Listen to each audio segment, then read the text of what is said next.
Howdy, folks. Welcome to the Abbey's legendary pizza game of the week, live right here on mybasin.com. Tonight's contest between the Mazama Vikings and the Klamath Union Pelicans. Klamath Union 1-8 coming into tonight's season finale game. Mazama ranked 10th in the state, and they are in the hunt for a playoff spot. So Mazama, big chance for them to win tonight. Almost knocked off the number 2 team in the state a couple games ago, and they are ready to go tonight again. It is also senior night here from Pelican Court. 4 seniors for Klamath Union are graduating this evening, and should be a very exciting night. We're going to cover senior night for you and make it a special event. Our PA announcer this evening, Rob Kaufman, is going to guide you through senior night and all the festivities this evening, and you're going to be able to watch it live right here on mybasin.com here in just a few minutes.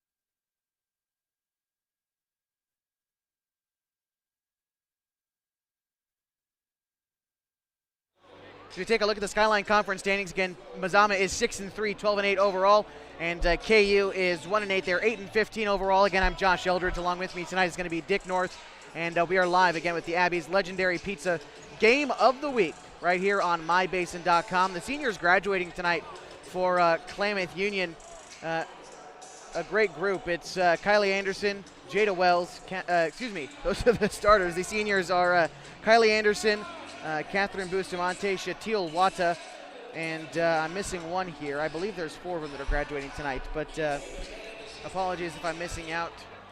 I've got 3 listed here on the roster. I was told there were 4 graduating, but Kylie Anderson, Catherine Bustamante, and Shatil Wata, the 4 I've got listed here that are graduating this evening, and well, it's their last home game. So again, Rob Kaufman is going to be with us here shortly to walk us through the festivities, but we're going to take a break here first on mybasin.com. Coming up in just a bit, it's Mazama Lady Vikings basketball against the Klamath Union Pelicans. Stay with us.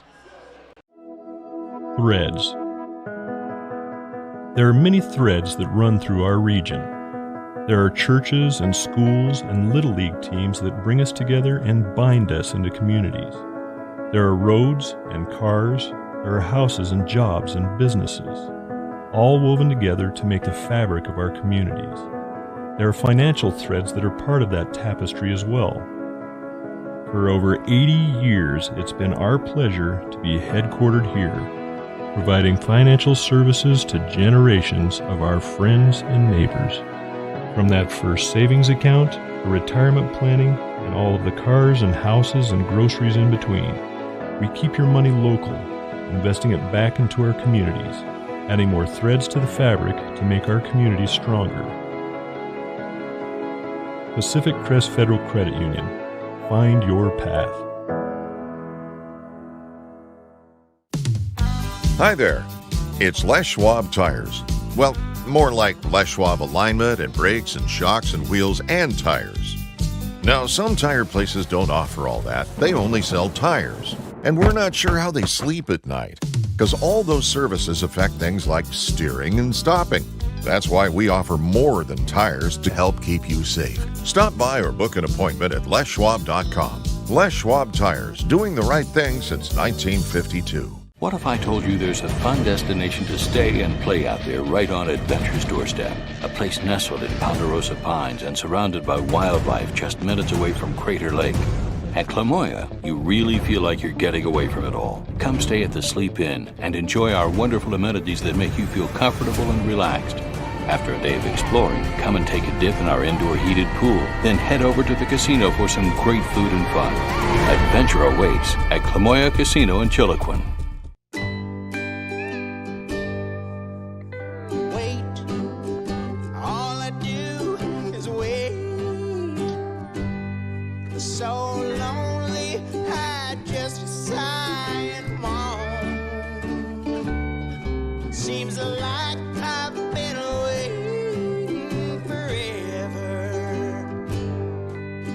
Wondering if you're coming home.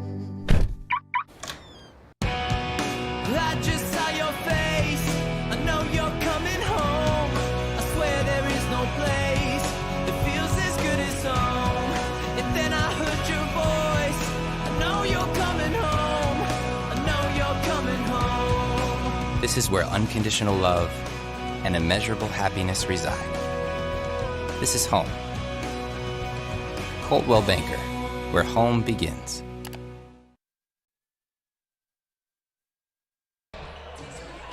Welcome back live to the Abbey's legendary pizza game of the week, live right here on mybasin.com. Tonight's contest between the Mazama Vikings and the Klamath Union Pelicans. Josh Eldridge here again.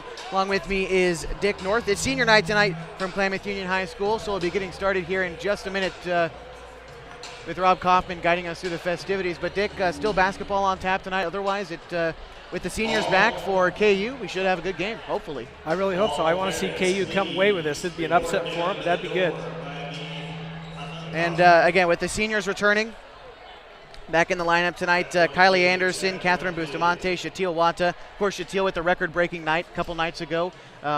31 points, the fourth all-time in KU. She's had a great season so far and embarking on her last home game. She has, she's given it everything she's got. She works really hard. She crashes the board. She puts up a lot of shots, makes a lot of shots. She's a fun girl to watch. It's too bad that tonight's going to be her last game because I don't think the girls are going to make it into the playoffs. But it should be fun to watch her play tonight. I hope she has another game like she did last Friday. That'd be great. I think she had, 34 points? 31 points. 31, okay. And again, the fourth all-time in a single game here at Klamath Union for girls basketball, which is a historic feat. And to get it when she didn't have many varsity teammates around her, it was a great night. No, she pretty much carried the KU girls.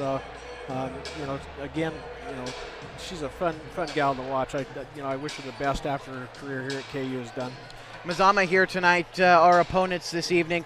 They are 6-3, ranked 10th in the state, primed for a playoff spot, potentially a home playoff game. We saw them once earlier this year. They just outpaced us, really. Good team, coached by Joy Lease. She's won 2 state championships as a head coach, once with Mazama in 2013. And this Mazama girls team, if you remember, looked quite good as well last time we played them. Yeah, they did. They don't have a lot of turnovers, if I remember correctly. They've got some gals that can shoot from the outside. They work the ball inside also. KU, I think, is going to have a tough time tonight. But, good things happen to good people, and KU's got a good team. So, we'll see what they do tonight. Other games going on this evening. Oregon Tech is the big one, of course. Lady Owls playing Corbin tonight. That'll start at head up to Oregon Tech, just up the road, about a 5-minute drive. And, of course, if you can't make it out there, we'll give you score updates throughout the evening as they start in about an hour and 15 minutes. And if you can't make it out there, you can always listen on 92.5 KLAD on the radio for Oregon Tech Lady Owls basketball tonight against Corbin in the first round of the Cascade Collegiate Conference playoffs. Talk about the playoffs. The men for Oregon Tech are playing Northwest Christian tomorrow. Same deal, starting at 7 p.m. in the first round of the Cascade Collegiate Conference playoffs after a great pair of wins this past weekend, one against Multnomah. And we also got other teams playing tonight in the playoffs. As far as high school goes, the Chiloquin girls are playing against Prairie City tonight on the road, and Paisley is playing against Days Creek at home as far as girls Oregon State High School playoffs go. And tomorrow, Triad boys are playing North Douglas. Lost River boys and girls on Saturday and Sunday are both at home. Always nice to look out for. And then after tonight, we're on to the playoffs in the 4A, and we'll go over that in just a little bit as well. Again, it's senior night tonight as we get ready in just a bit, I believe, to honor the seniors. Again, the list as we have them all in the starting lineup tonight. Kylie Anderson, along with Catherine Bustamante and Shatil Wata back in the lineup tonight. We take one more break here on mybasin.com, and when we come back, it's time for, to honor our seniors tonight, and of course, the starting lineups and first tips coming up on mybasin.com.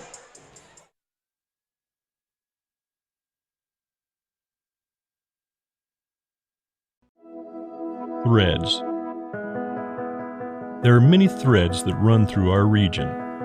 There are churches and schools and Little League teams that bring us together and bind us into communities. There are roads and cars, there are houses and jobs and businesses, all woven together to make the fabric of our communities.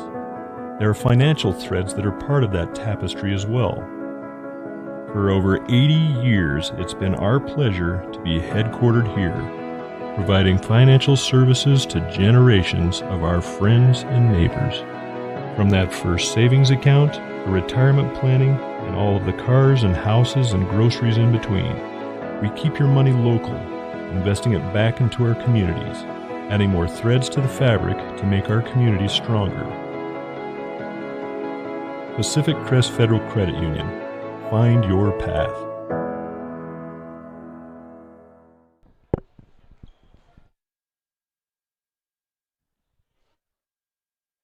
Welcome back to Senior Night at Klamath Union High School, Pelican Court. We're getting ready to honor our seniors this evening as we got 3 of them graduating. Kylie Anderson, along with Catherine Bustamante and Shatil Wattel, graduating at the end of this year, playing their final varsity home game. And our PA address announcer tonight, Rob Kaufman, going to be running things this evening. First senior we'd like to honor tonight, Kylie Anderson.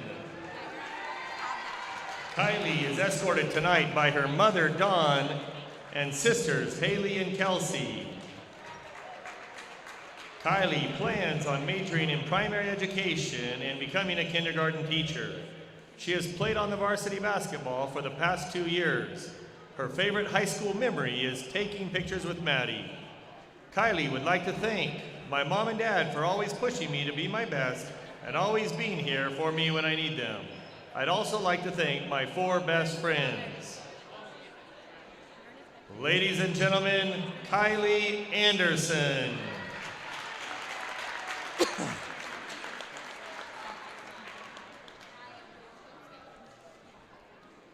Our second senior this evening to honor, Catherine Bustamante. Catherine is escorted tonight by her family, Gabe and Stephanie Conrad, Crystal Hernandez, and Kayla and Mitch Heath. Catherine plans on attending Lane Community College to become a registered nurse. She has played on the varsity basketball for all 4 years. Her favorite high school memory was when Maddie got dunked in the dunk tank last year, then slipped down some stairs. Catherine would like to thank my mom, although she couldn't be here tonight, has always been my biggest supporter and has pushed me beyond my limits to be the best version of myself. I would also like to thank my best friends and family for being there through such a tough time. Nico, I know you're watching. Keep fighting. I love you. Ladies and gentlemen, Catherine Bustamante.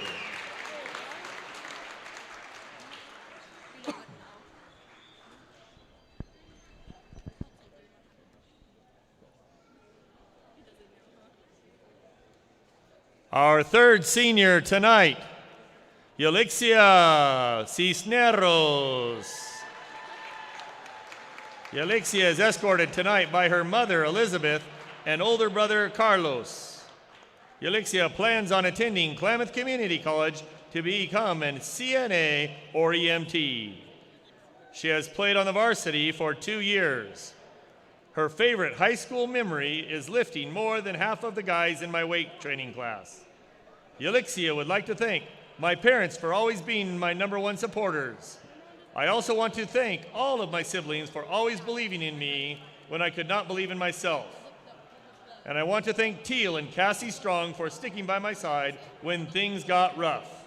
Ladies and gentlemen, Yalixia Cisneros. Teal, I'm announcing you.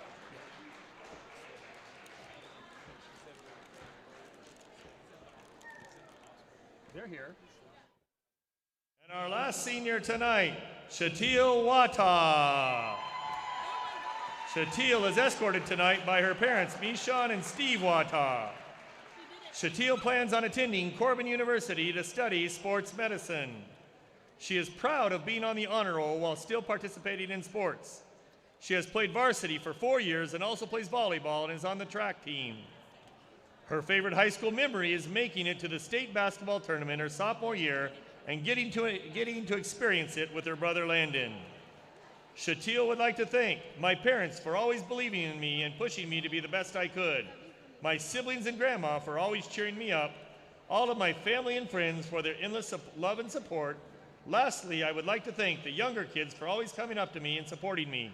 It means the world to me. I love you all. Ladies and gentlemen, Shatil Wata.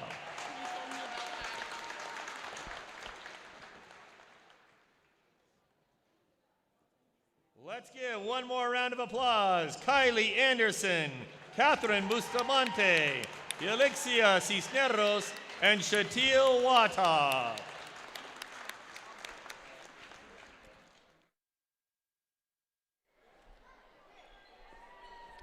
Those are seniors tonight at Klamath Union High School playing their last home game for the Lady Pelicans, and it is against the Mazama Vikings. We're going to take one more break here on mybasin.com. When we come back, it's time for starting lineups and tip-off right here on mybasin.com.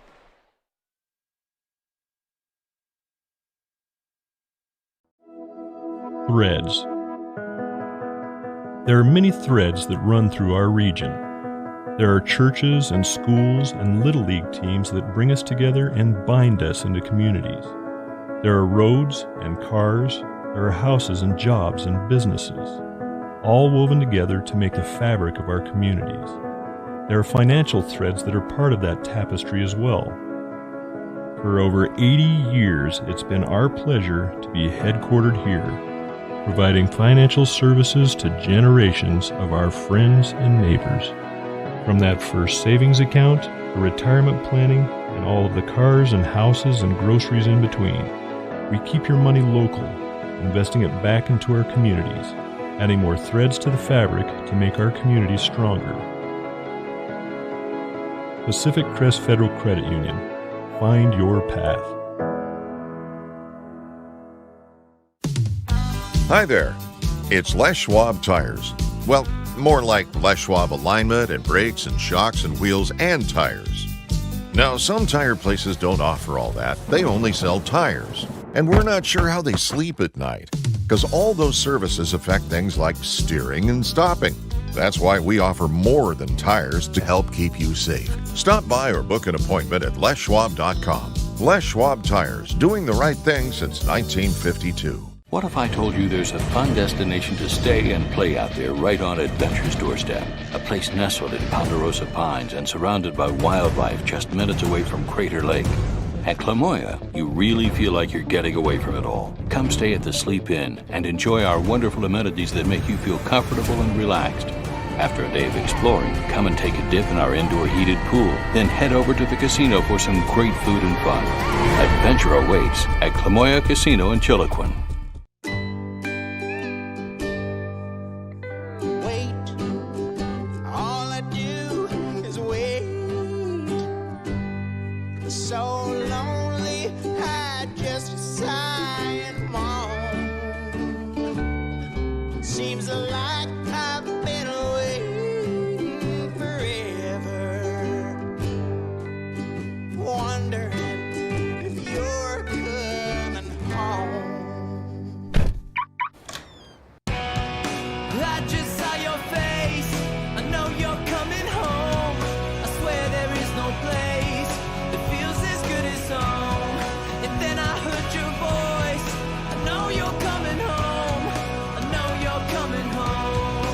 This is where unconditional love and immeasurable happiness reside. This is home. Coltwell Banker, where home begins.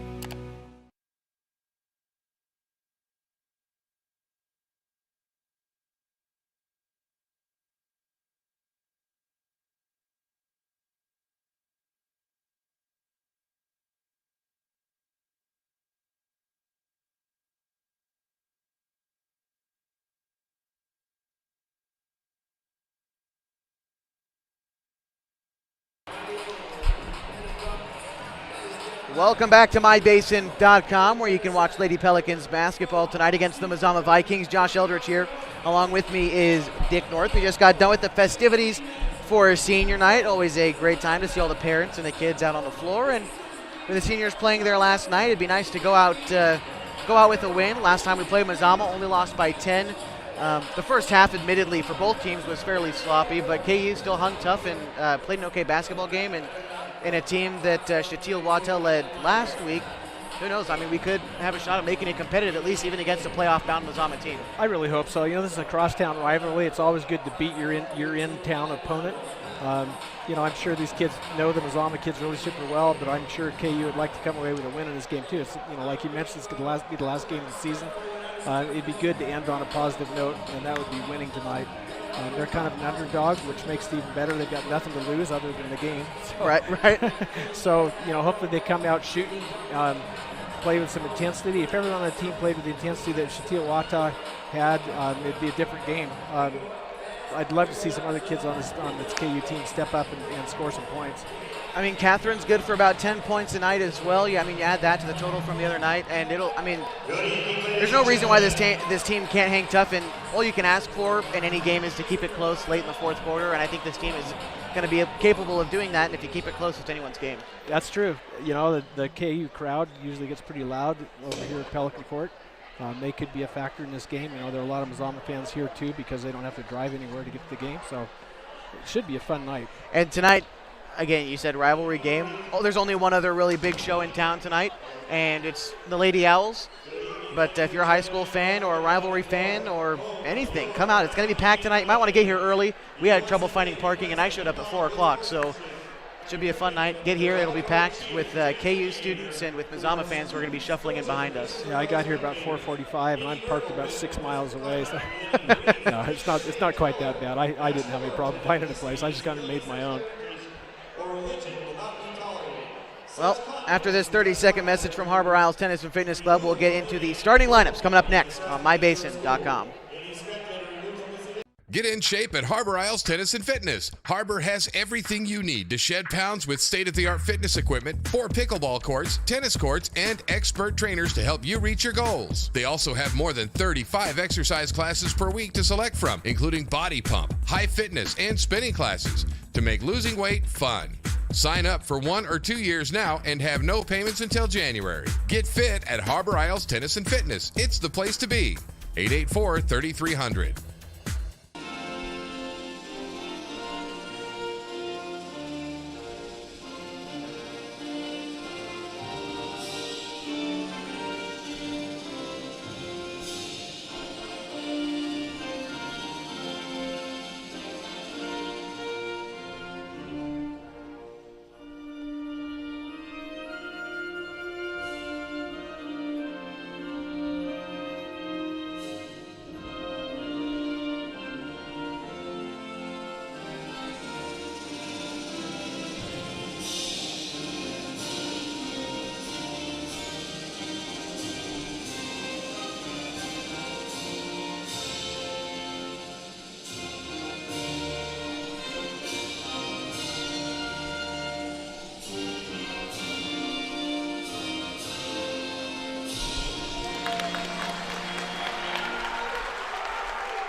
This evening, we'd like to welcome our guests, the Mazama Vikings. Let's meet their starters. Mazama Vikings visiting tonight. We'll start with their starting lineup. From the top, number 2, the junior standing 5'7", it's Macy Clemens. Number 5, the junior standing 5'7", it's Mercedes Charkins. Number 10, Avery Romander, the junior standing 5'9". Number 11, the sophomore 5'4", Kennedy Lease. And number 12, the freshman standing 5'6", it's Ella Bailey. Mazama Vikings, coached, of course, by Joy Lease. And now for your starters for the Klamath Union Pelicans. Starting out with the senior tonight, number 10, Kylie Anderson. Number 13, the junior, Jada Wells. Number 20, the sophomore, Cassidy Mahan.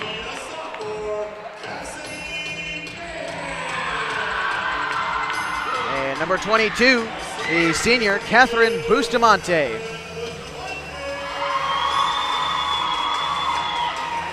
And finally, number 23, the 4th all-time scorer at Klamath Union High School for one game, it's the senior, Shatil Wata.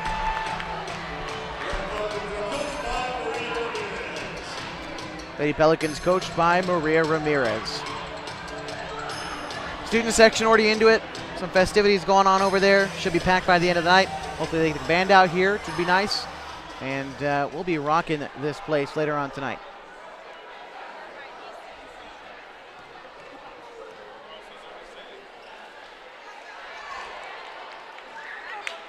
Your officials this evening, Caleb Getman, Randy Rose, and Rob Sellers. We are ready for basketball from Pell Court this evening. At the tip, it's Jada Wells and Mercedes Charkins. Mazama wins the opening tip, and here we go. Mazama in the dark blue uniforms tonight. KU in their home whites with the red trim. Mazama plays a deliberate pace of basketball with an early turnover there. See if KU's defense comes with the pressure. Catherine Bustamante will take it up for KU's first possession tonight. Mazama already with one turnover.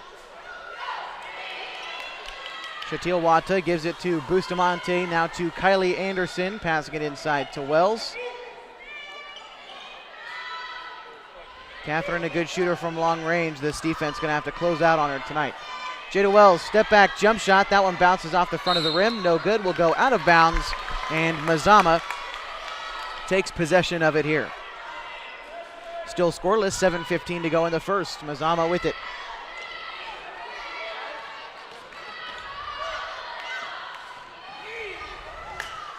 Lease works all the way to the basket. Takes some contact, throws it out of bounds, and another turnover for them. That's two already in their first two possessions. Something you'd like to clean up already. Shatil Wata will find Wells for the inbound pass. Cassidy Mahan finds Wata. Guarded closely by Romander. Back over to Bustamante beyond the key. Jada Wells now drives into the paint, dishes it to Mahan. Mahan back outside to Bustamante. KU having a tough time finding an open look. Mazama always been known for their good defense in this league. And a nice jump shot from Jada Wells just inside the three-point arc. Gets KU their first 2 points of the night. Mazama a chance to answer back. Deep three taken by Romander. Mazama with the rebound. The shot goes up again, but KU takes it away. Foul is called, and Lady Pels will stay with it. 2 points tonight so far, credited to Jada Wells, taking a nice jump shot just inside the three-point arc.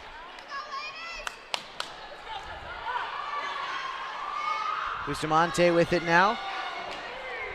Drives halfway to the basket, bounce passes it to Anderson, back outside to Shatil, and that one will go out of bounds.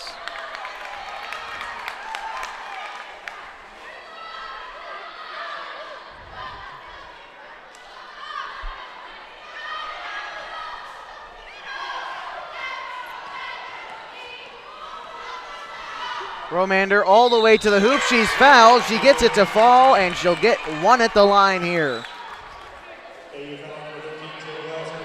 First free throw attempt of the night for either team. Reminder, this game is brought to you in part by Harbor Isles Tennis and Fitness Club. If you're looking for a clean place to exercise in a professional, friendly environment, head to Harbor Isles Tennis and Fitness Club. With state-of-the-art equipment, 4 indoor tennis courts, 3 pickleball courts, certified personal trainers, and tons of group exercise classes, Harbor is the place to be. Shot goes up, off the glass, doesn't fall. Wata crashing the boards, getting the rebound there, and KU either way. She takes it all the way to the basket, tries the layup, unable to get it to fall. Still tied at 2 apiece with 5:35 left to go in the first quarter.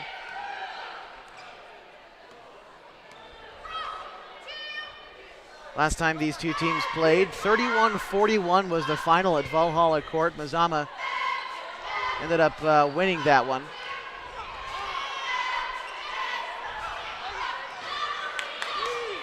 Historically, Mazama always been in the hunt for a playoff berth. They're ranked 10th in the state right now. They've got good company among them. Joining them, Cottage Grove, Madras in the 8th spot, Valley Catholic number 7. Hidden Valley in the Skyline Conference is ranked 3rd. They actually fell down a spot after an overtime matchup against North Valley the other night. I wonder how much of their bench they had in.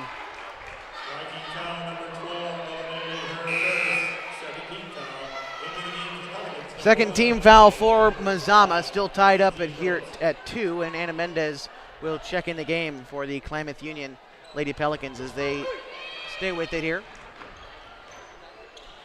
Rounded Catherine A blocking foul is going to be called against Macy Clemens. Bit of a late call.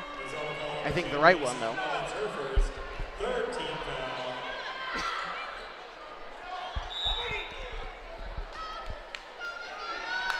Shatil Wata inbound to Bustamante. Catherine spin move to the basket. Nice move. Throws it up off the glass. No good. Probst with a rebound. Jump ball.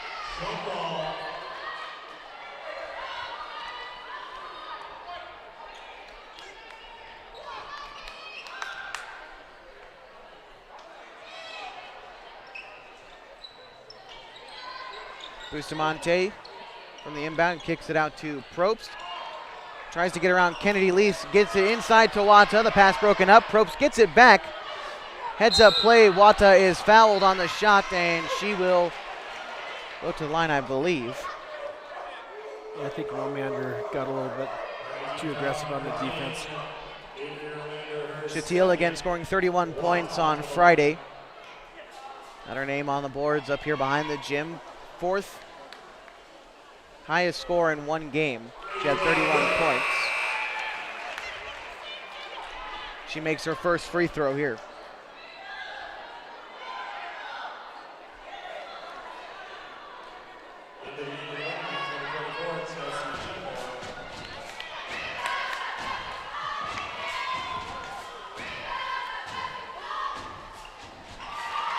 Swishes her second one down. Shatil's got 2 points, and KU leads by 2 points. Mazama now with it. Stolen away by Catherine right at half court. She goes to the basket, and she will be hit with a charge. Kennedy Lee's taking that one. Good job as Catherine ran into a group of bodies there. Definitely threw a charge there, did Kennedy.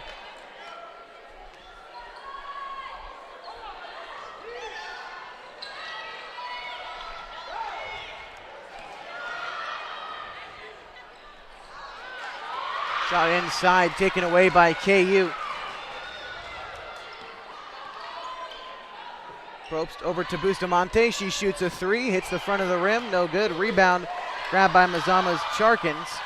Loses it for a second, but getting it back. Lease, see what she can do.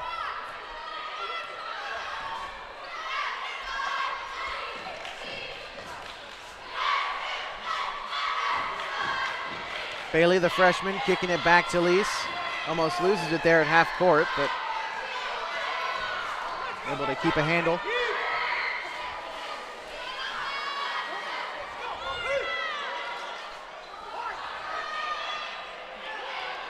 Kennedy Lease takes a three, makes it look easy. That one falls. Mazama takes the lead 5-4 off 3 points from Kennedy Lease.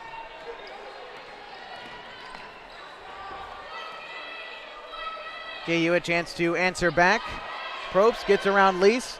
Bounce pass to Mahan. She's able to keep a hold of it. Passes it out to Wata, and she knocks down a three. KU answering right back. 5 points for Shatil Wata. KU playing great defense. Not allowing Mazama to get great looks, but that was one of them. It doesn't hit. The missed shot by Clemens. Shatil Wata with it. In a group of 4 Vikings, and a blocking foul is called. Tough to see against who, but Shatil Wata drawing another foul. That one was on Clemens, I believe. Number 12, Adela Bailey. Wata back at the line. This game again brought to you in part by Abby's Legendary Pizza. You can head to one of their locations for the best pizza in the Klamath Basin. 1919 Austin Street or 2226 Shalleck Street right near OIT. Abby's Legendary Pizza is a proud supporter of high school sports. Wata, perfect from the line so far, 3 for 3. We'll see if she can make it a perfect 4 for 4.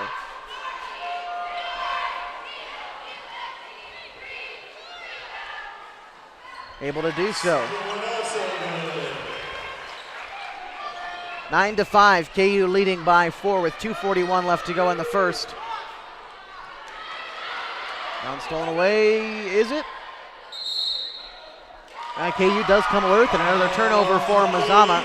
That's 4 for them so far, and KU doesn't have any.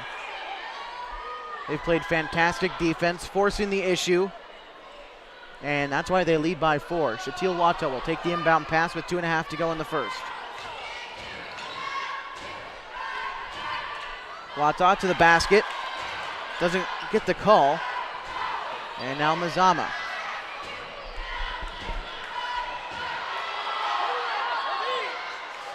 Shot goes up from Charkins, but Probst able to find the rebound. 2:08 left to go. Cassidy Mahan with it. Gets it over to Wells. Inside to Mendez. Now back to Cassidy.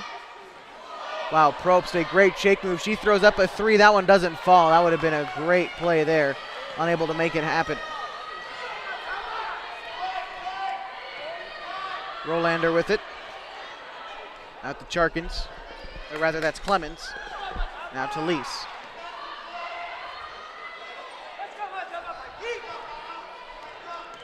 Minute 30 left to go in a 9-5 ball game. Klamath Union in the lead. Same story last time these two teams played. Low scoring throughout the first half, and Mazama was able to come away with it in the end. See if KU can hold on. They've got an early lead, and Coach Lease is going to call a timeout. We'll take one as well. 9-5. Klamath Union leads with a minute 14 left to go in the first quarter. You're watching Lady Pelican basketball live on mybasin.com. So my very fondest memory at Annabi's came in high school after we won a state championship in basketball, a moment we'll never forget. The very first thing we did, celebrated across the street at Abby's. And for us to just enjoy and savor the season and what we accomplished there, and that pizza became synonymous with this championship memory. It's great to have some of those just foundational, traditional spots that we can all go to and enjoy a great time.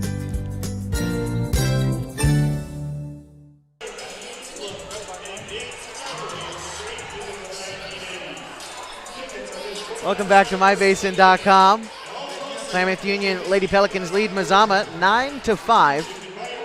Have looked good defensively so far. They forced Mazama to turn the ball over 4 times. Yeah, Mazama has been throwing the ball away, and it's all because of KU's defense. They're playing really, really aggressively on the defense. They're picking people up at half court. They're making sure nobody goes to the key unopposed. And right now, Coach Ramirez has got to be really happy the way the girls are playing. They got a 4-point lead. They've been shooting pretty well too. Those are taking shots. I think Shatil has 7 points, 7 of the 9. So that's a good thing.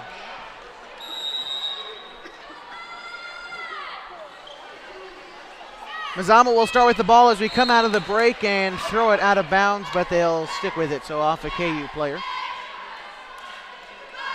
Coach Ramirez, I'm sure, glad to have her seniors back in the lineup tonight, and they're showing now why they are back. All of them playing good defense. Catherine Bustamante comes to mind. She's always been a good defensive player, but she's caused a couple of the turnovers for sure. And it's up to Mazama to find a way around it. They're the 10th ranked team in the state. 6-3 league record. They're looking for their 7th one tonight. And a chance to make some noise in the playoffs. What a lucky bounce there by Charkins. That ball bounced about 20 feet in the air off the rim and then managed to drop in on the silver. I don't know how that went in. KU's first turnover of the game right there. We've got a 9-8 score with 44 seconds left to go in the first quarter.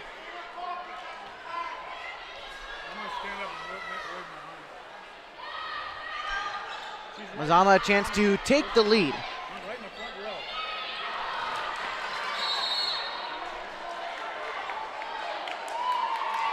We've already had 2 lead changes tonight. And I believe Mazama is going to start with it here.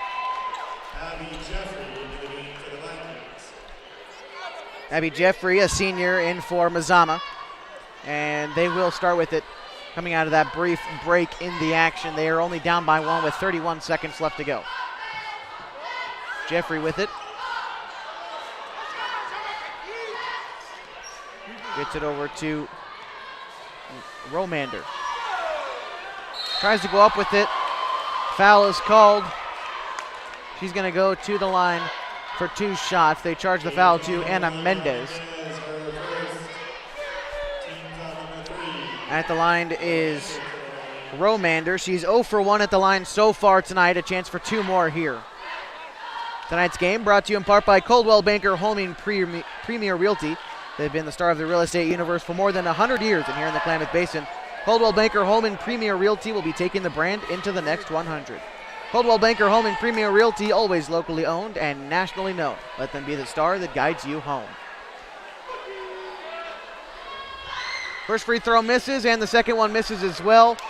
Rebound went up for grabs. It'll go out of bounds. KU will take it with 16 seconds left to go. We'll see if they can separate themselves from Mazama a little bit before the end of the first quarter. With 16.1 seconds left to go, they lead by 1, 9-8. Wata takes it up the left side of the court, gets it inside to Jada Wells. She fights through 3 Vikings, throws up a shot. Probst gets the rebound, puts it back up and in. 3-point lead once again. It's 8-11. KU leads. 2 points for Mackenzie Probst will take us to the end of the first frame. Again, 11-8. KU leads. Get the second quarter of action coming up next. You're listening to Lady Pelican Basketball live on mybasin.com. Wait, all I do is wait. So lonely, I just sigh and moan. Seems like I've been waiting forever, wondering if you're coming home. I just saw your face, I know you're coming home. I swear there is no place that feels as good as home. And then I heard your voice, I know you're coming home. I know you're coming home. This is where unconditional love and immeasurable happiness reside. This is home. Coldwell Banker, where home begins. Welcome back. We're in the second quarter of action. Well, we're about to start it. It's 11-8. KU in the lead. They've played breakneck defense, and of the 11 points KU has, Shatil's got 7 of them. She's played great too. She has. She's playing really aggressively. She always plays aggressively. Other leading scorers, Klamath Union. Mackenzie Probst has got 2. Jada Wells has got 2. That accounts for the other 4, not from Shatil Wata. For Mazama, Kennedy Lease has 3, and Romander has 2. And I'm missing 2 more. I believe they're credited to Charkins rather. Charkins has 3. Wow, Anna Mendez taking that one right out of the hands of Gilmore. Aggressive defense there. Jada Wells kicks it out to Mendez. Mackenzie Probst. Kennedy Lease playing defense seems to kind of slack off some of the players on KU, and it's allowed us to get around her in certain circumstances and get to the line. Shatil Wata has done it 4 times. Well, she's been to the line 4 times, twice, because she was able to get around Kennedy and was fouled by the players down low, not letting her get to the basket. Jada Wells with it now. Back out to Shatil. Drives to the basket, and another charge. Second foul charge to Wata after that charge. The 4th team foul for KU. Might actually see some offensive fouls called tonight, but we've got a different refereeing crew for this game than we will later tonight. It's interesting how that works in the Klamath Basin. You get all kinds of offensive calls or you get nothing. There's no happy medium.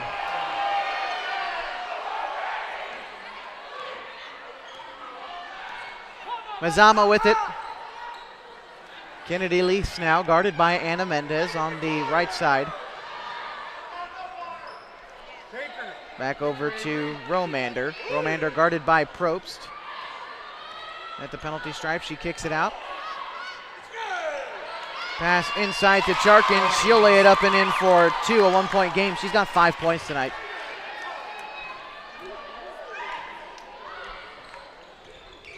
Probst with it.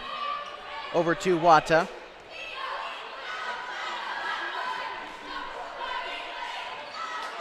Mahan takes a shot just inside the 3-point arc and knocks it down. Way to answer back, Cassidy Mahan. Her first couple points so far tonight.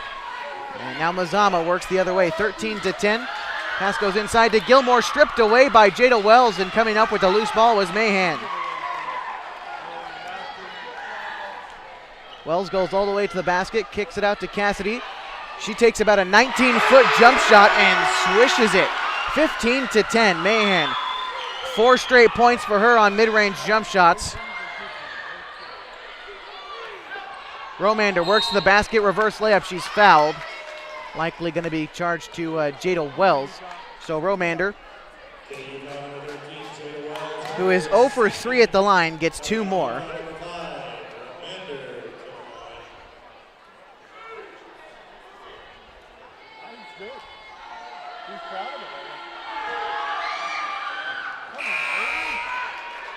Another miss. Romander now 0 for 4, and checking into the game for the Lady Vikings is Jeffrey. The senior, standing 5'10", trying to grab a rebound. 0 for 5 from the line tonight is Romander, but just like we thought, Jeffries grabs the rebound, kicks it out to Lease, and Lease will score 3 on that shot. 15-13, Lease has got 6 points tonight. See if KU can answer back. Last time they were able to answer back with a 3 of their own. Probst gets around Kennedy, drives the basket. She throws up a shot. She gets fouled. And 1.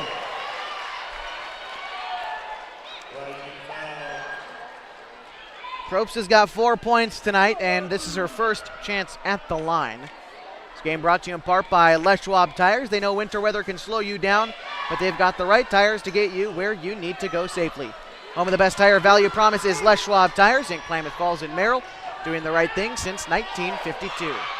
Probst missed the free throw on the other side. Mazama throws up a shot, rebound grabbed by Mahan, and KU is back with it in no time. They lead by 4 with 4:46 left to go in the half. Shatil Wata takes a 3 from way downtown, bounces off the corner of the rim.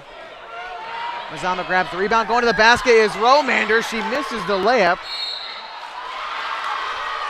Ball goes out of bounds, and KU will take it. Romander sort of got hammered there underneath the basket. Just a little bit. Yeah. Well, we're going to take a timeout with 4:33 remaining in the second. KU leads 17-13 over the 10th-ranked Mazama Vikings. Leave it here on mybasin.com.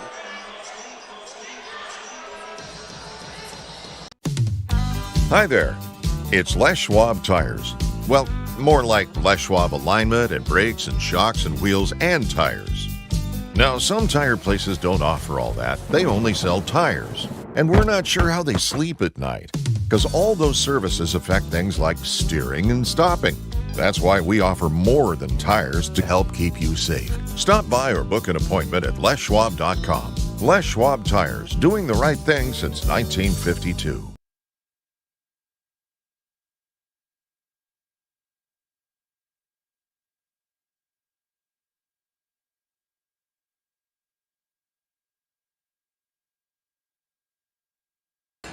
Welcome back live to mybasin.com. Tonight's contest between the Klamath Union Lady Pelicans and the Mazama Vikings.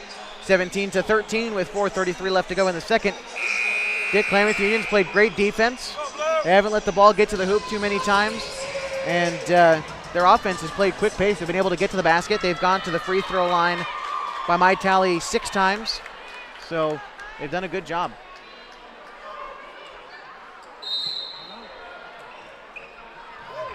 Well, 5 times. I made this one. I can't count very well. You know that already. That's all right. I didn't know that. You might want to get that checked out for yourself. That's what happens when you get old. You can't take your shoes off in a place like this and see lose count of things. And Mendez with it for KU. The 5 on the floor for them. It's Mendez, Bustamante, Wata, Probst, and Mahan. Bustamante, bit of a heat check there, but she nails it. 20-13. That's 3 points for Catherine. Her first 3 of the night. Mazama with it now, but they're behind by 6. Foul on her way to the basket for Charkins. She's got 5 points tonight and a chance to shoot a pair at the free throw line here.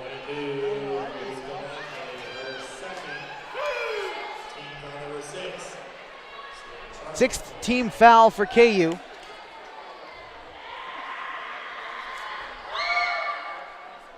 And the free throw is good. That's the first free throw hit by a Viking so far, at least by my tally. I got him down at 1 for 6. Romander shot 5 times and hasn't made any, so something to note late in the game if it comes down to it. That's who you want to put on the line.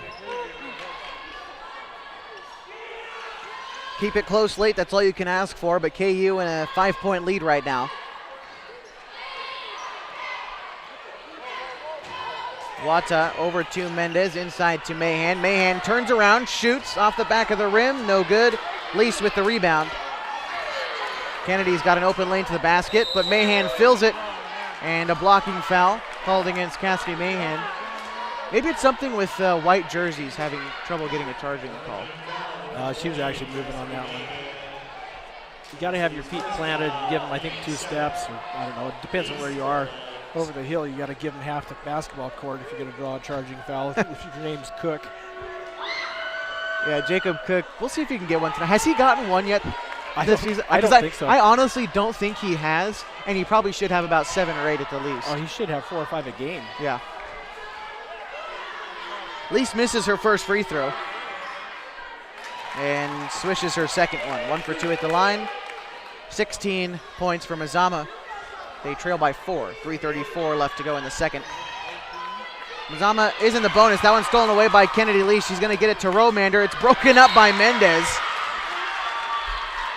Great defense there. Breaks up the easy layup for Romander. Mazama will stay with it, but that's good defense. Don't give him easy points. Make him work for it. That's exactly what they did. Romander bounce pass inside, off the glass. No good by Charkins. Probst gets it in transition. Kicks it out to Wata. Wata off the glass. No good. Jeffries with the rebound.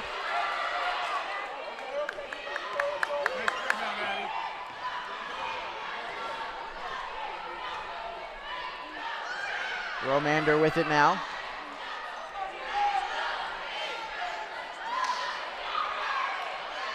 KU's done a good job tonight of keeping the Vikings out on the perimeter, having a tough time getting to the basket. That time Jeffries able to, but the board grabbed by Mahan, and a foul called against Jeffries, and that'll be KU now in the bonus. So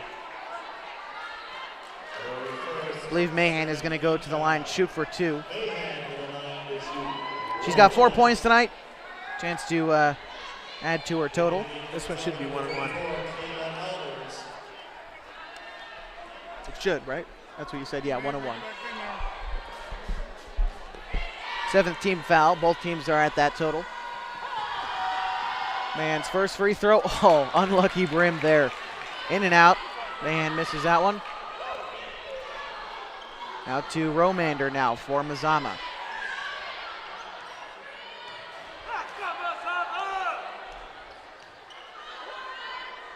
Romander over to Clemens. Inside to Lease. She will be fouled by Mackenzie Probst. Kennedy 1 for 2 at the line tonight. This game brought to you in part by Klamoya Casino. They've got more than 350 Vegas-style slots in every denomination, from pennies to dollars. Or you can try your hand at the card tables for a fun game of blackjack as well. Head to Klamoya Casino. They are 20 minutes north on Highway 97. In for Mahan for KU is Brasilia Hernandez. First free throw, by the way, for Lease. Found the bottom of the basket. There's her second one coming up, and she's perfect. 2-point game. Mazama's found a way back into this one. And Kennedy seals that one. She's got an open lane to the basket. She puts it up and in for 2 of her own. And we've got a tie game. Timeout's going to be called by Coach Ramirez. We'll take one as well with 2:13 left to go in the second to tie game. We're knotted at 20. Lady Pelicans basketball right here on mybasin.com. Get in shape at Harbor Isles Tennis and Fitness. Harbor has everything you need to shed pounds with state-of-the-art fitness equipment, 4 pickleball courts, tennis courts, and expert trainers to help you reach your goals. They also have more than 35 exercise classes per week to select from, including body pump, high fitness, and spinning classes to make losing weight fun. Sign up for 1 or 2 years now and have no payments until January. Get fit at Harbor Isles Tennis and Fitness. It's the place to be. 884-3300.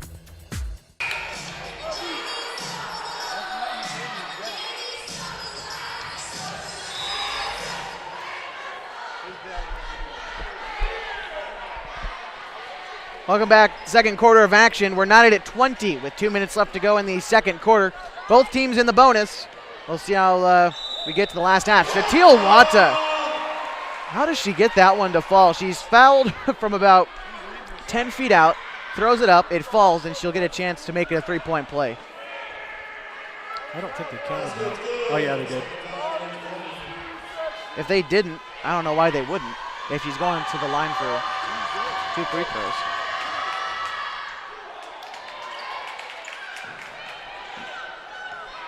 Misses it. Under 2 minutes to go now. Shatil Wata broke the tie. We're 22-20. KU leads. Pass inside to Romander. Not sure who the foul was on there. We'll see. Call it on Anderson. Hernandez got all ball when she tried to block it, but Anderson was off to the left side. She's going to be charged with the foul. So at the line is Romander. She's 0 for 5, and she finally gets one to fall. She was 0 for 6, rather, and now 1 for 7. She's been sent to the line a lot, and that was her first one. We'll see if she can make it 2 in a row. And she does.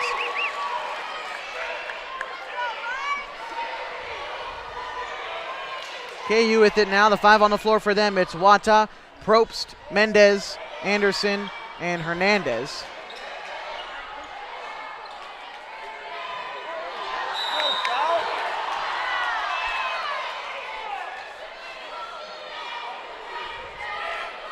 Wow. I can't believe they didn't call a foul on that. I didn't quite see. Wells kind of knocked the Mazama gal out of bounds. I mean, knocked her out of bounds. And it was a no call. Well, if we're consistent with it, I guess. Consistent with the no calls. Hernandez with the rebound. She's going to be fouled, and we're going the other way. Hernandez with the 9th team foul for Mazama. She will shoot 1 and 1. Minute 16 left to go in the second.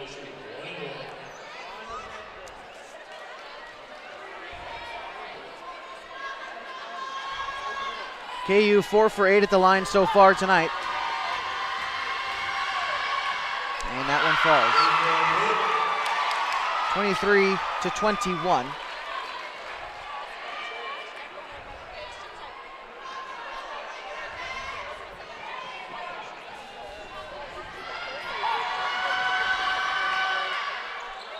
Lucky bounce there. Both ones fall for Hernandez. Priscilla 2 for 2 at the line, and Romander, 3-point field goal for her, 1-point game. Almost a turnover, half court. The ball's still loose, up for grabs, and Mazama does take it. Romander race to the basket, and that gives Mazama the lead.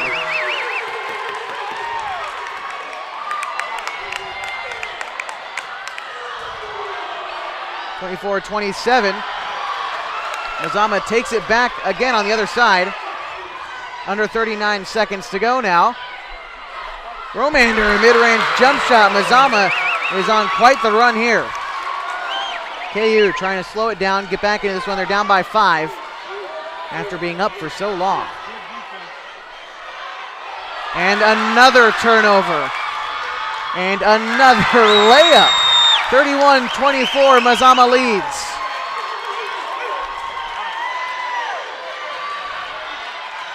Shatil Wata kicks it to Anna Mendez. Mendez swarmed as she tries to get down low. It's out of bounds and another turnover. 2 seconds to go. We'll see who takes the final shot of the quarter. They're going to give it to Romander. She chucks it overhand, doesn't quite make the basket, but we go to halftime with a score of 31-24. KU, a lot of turnovers there at the end of the half. We'll break it all down coming up in the halftime show on mybasin.com. Leave it here. Threads. There are many threads that run through our region. There are churches and schools and Little League teams that bring us together and bind us into communities. There are roads and cars, there are houses and jobs and businesses, all woven together to make the fabric of our communities. There are financial threads that are part of that tapestry as well. For over 80 years, it's been our pleasure to be headquartered here, providing financial services to generations of our friends and neighbors. From that first savings account, the retirement planning, and all of the cars and houses and groceries in between, we keep your money local, investing it back into our communities, adding more threads to the fabric to make our communities stronger. Pacific Crest Federal Credit Union. Find your path. Hi there. It's Les Schwab Tires. Well, more like Les Schwab alignment and brakes and shocks and wheels and tires. Now, some tire places don't offer all that. They only sell tires. And we're not sure how they sleep at night, because all those services affect things like steering and stopping. That's why we offer more than tires to help keep you safe. Stop by or book an appointment at leschwab.com. Les Schwab Tires, doing the right thing since 1952. What if I told you there's a fun destination to stay and play out there right on adventure's doorstep? A place nestled in Ponderosa Pines and surrounded by wildlife just minutes away from Crater Lake. At Klamath, you really feel like you're getting away from it all. Come stay at the Sleep Inn and enjoy our wonderful amenities that make you feel comfortable and relaxed.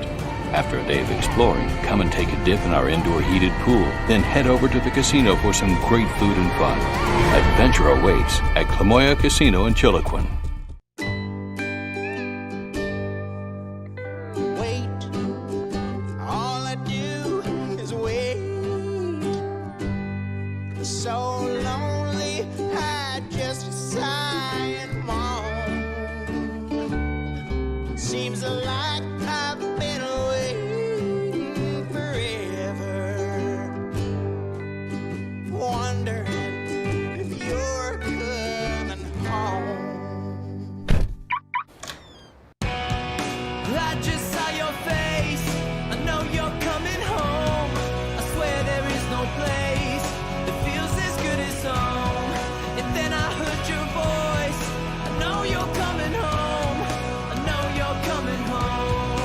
This is where unconditional love and immeasurable happiness reside. This is home. Coldwell Banker, where home begins.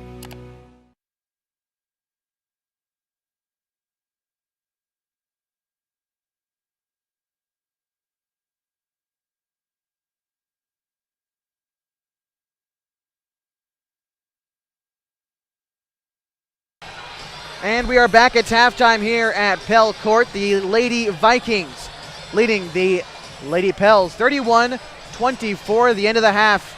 Pretty rough for Klamath Union. 3 turnovers, and it led to about an 8-point run for Mazama. You know, I'm sure Coach Ramirez is a little bit unhappy with the girls tonight. They were playing really well. They had, a lead, good portion of the game. They were playing really good defense, and more importantly, they were taking care of the ball on offense.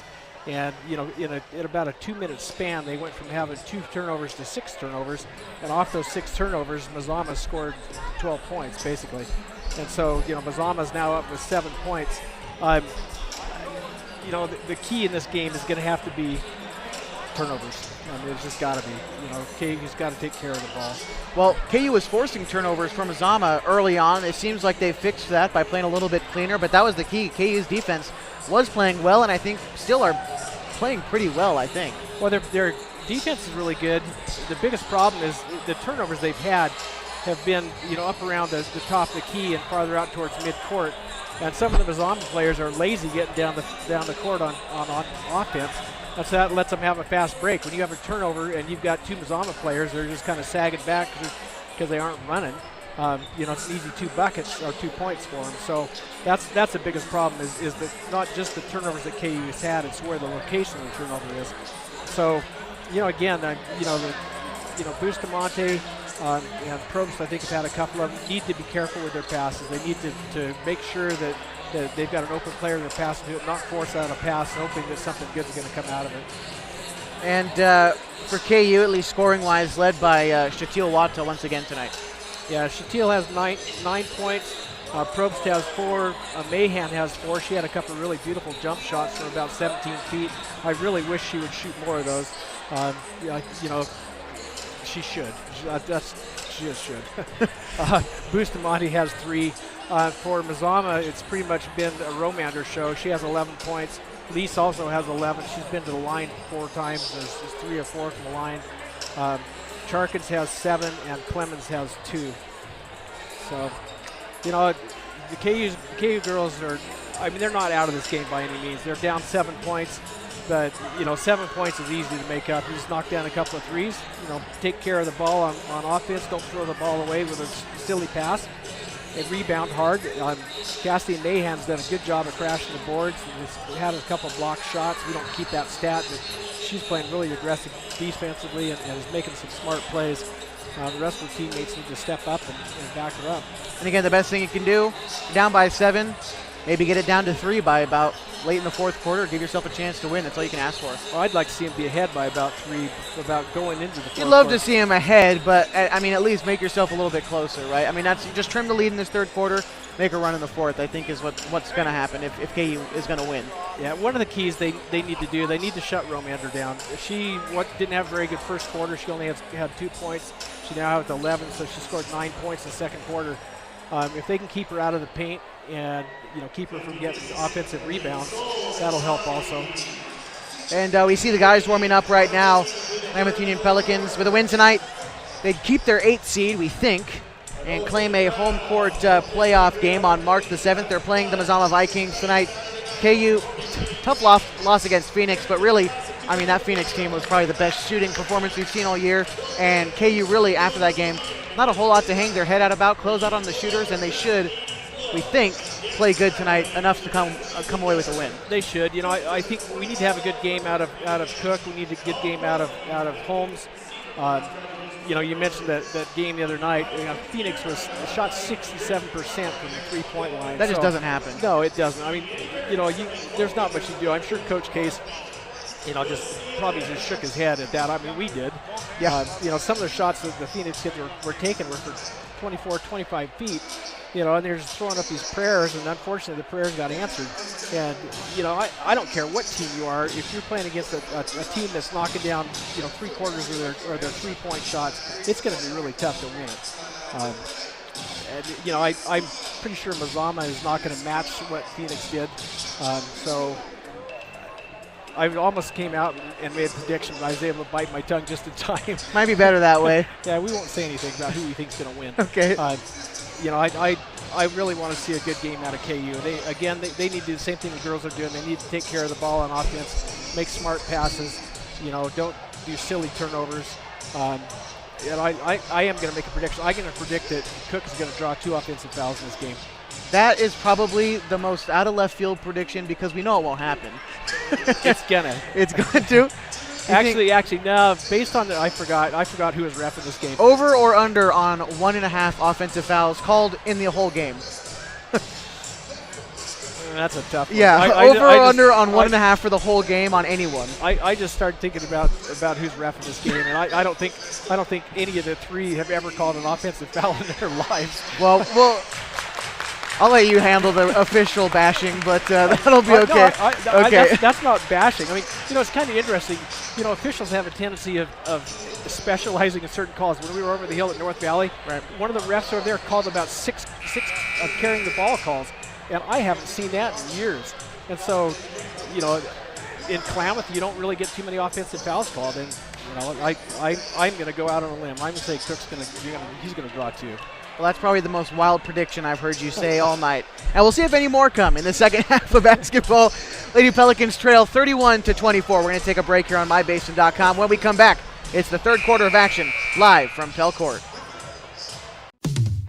Hi there. It's Les Schwab Tires. Well, more like Les Schwab alignment and brakes and shocks and wheels and tires. Now, some tire places don't offer all that. They only sell tires. And we're not sure how they sleep at night, because all those services affect things like steering and stopping. That's why we offer more than tires to help keep you safe. Stop by or book an appointment at leschwab.com. Les Schwab Tires, doing the right thing since 1952. We're back live, the third quarter of action from Pell Court this evening. The Lady Pelicans trail 31-24 to the Mazama Lady Vikings, 10th place in the state. But KU held tough through that first half. I think they played well, make it close, and we'll see what happens in the second half of basketball. The 5 on the floor out there for KU right now, it's Cassidy Mahan, Jada Wells, Kylie Anderson, Catherine Bustamante, and Shatil Wata.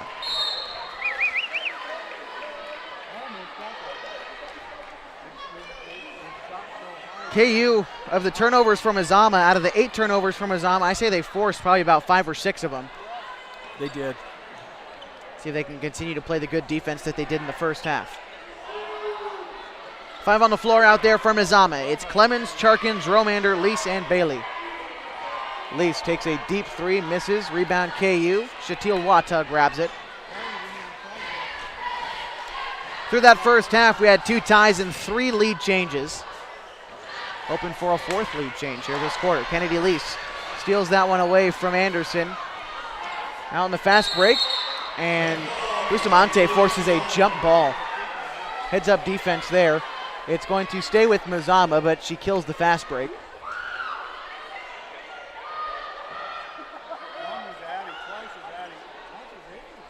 Romander, bounce pass. Anderson gets a hand in there, and that's going to be a foul. That was a late call, but she got pretty much all the forearm there. Anderson charged with the foul. That's Anderson's second foul. KU's first team foul here in the second half. And at the line is Clemens.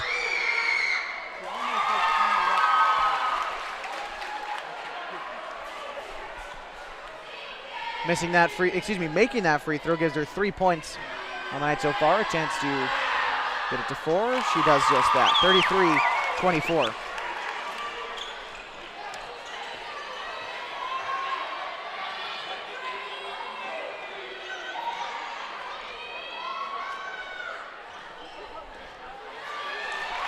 Another turnover and a blocking foul called against Anderson. That's her 3rd foul. Checking in will be Mackenzie Probst.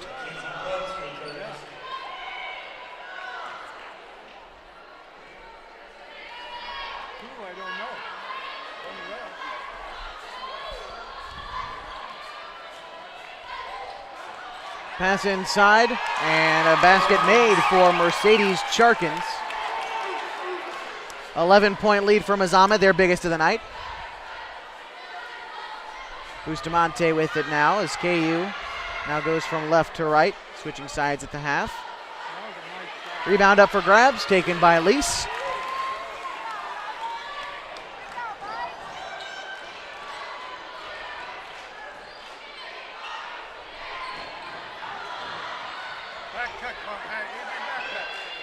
Over to Romander. Romander to the basket. She finds herself in the double team. She kicks it out to Bailey, the freshman. Bailey passes to Clemens. Clemens drives the lane. Loses the handle. Stolen away by Wata. Another turnover for Mazama there. Shatil steps to the basket. And whistle blown.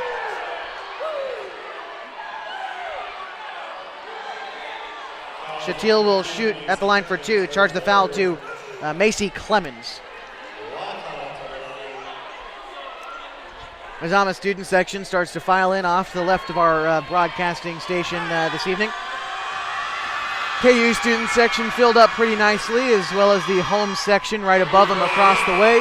And Mazama's fans filling in nicely as well, just like we thought. It's going to be packed in here tonight. If you want to make the trip out here, I'd probably leave right now if you want to park anywhere within a 10-minute walking distance. Yeah, it'll fill up. First free throw is made by Wata. She also gets the second one.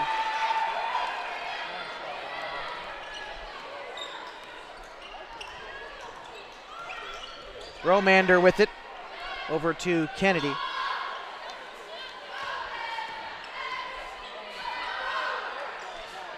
Pass inside to Romander. Wata gets a hand in there, but doesn't quite break it up.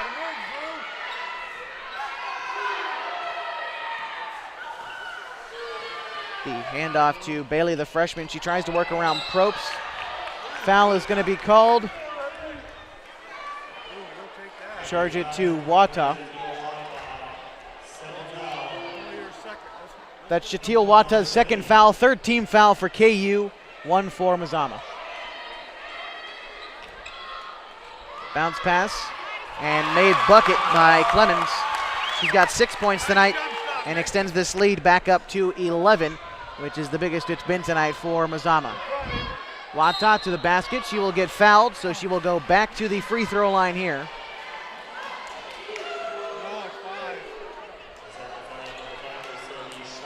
Shatil, 11 points so far tonight. This broadcast brought to you in part by Pacific Crest Federal Credit Union.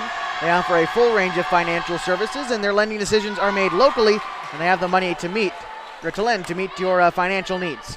Find your path with Pacific Crest Federal Credit Union.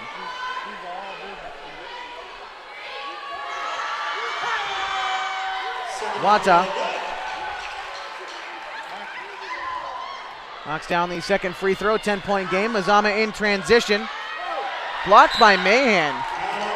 And it goes out of bounds. Last touched by Bailey. Another turnover for Mazama. Good defense by Mahan. Oh, that was amazing defense. She screamed down the floor, broke up an easy layup, blocked the shot, and then caused Mazama turnover. So, yeah, that was a heads-up play by Cassidy.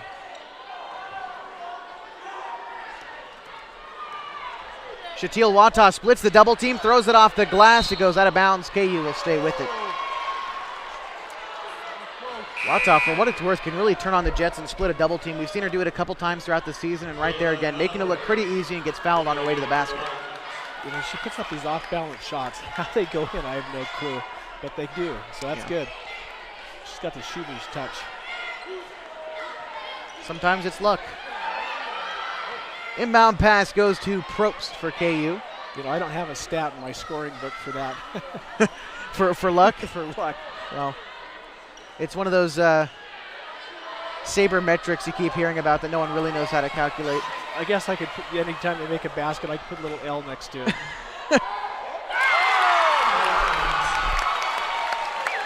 2 more points for Mazama there, 39-27. The 12-point lead now for Mazama, the greatest of the night. Pass goes over to Cassidy. She dishes it to Probst. Ball is out of bounds, and KU will stay with it. Coach Ramirez up off the bench. She's into this game as well. You don't see her fired up like this very often. Shatil Wata from way downtown banks it off. It's no good. With the rebound was Albers.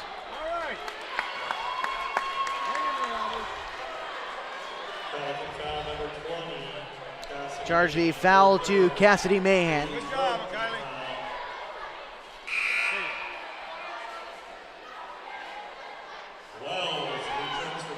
Jada Wells checking in for Anna Mendez for the Pelicans.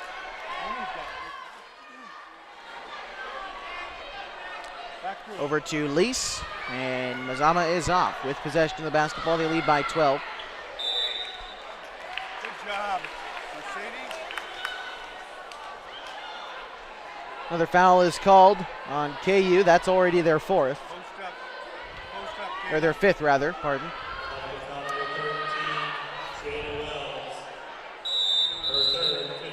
Timeout's going to be called by Coach Joy Lease. We're going to take one as well. 39-27, the Lady Vikings lead by 12. We're in the third quarter, and you're watching mybasin.com. So my very fondest memory at an Abby's came in high school after we won a state championship in basketball, a moment we'll never forget. The very first thing we did, celebrated across the street at Abby's. And for us to just enjoy and savor the season and what we accomplished there, and that pizza became synonymous with this championship memory. It's great to have some of those just foundational, traditional spots that we can all go to and enjoy a great time.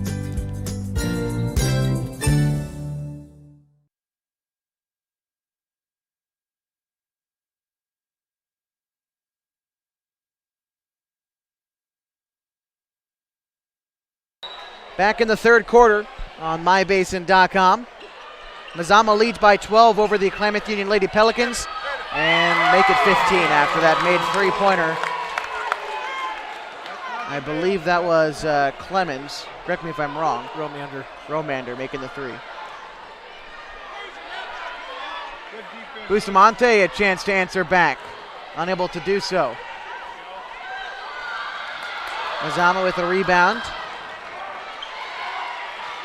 Probst picks a pocket of Romander. A scramble for the loose ball. KU comes up with it. Bounce pass to Probst. 2 more points for KU. It's 42-29.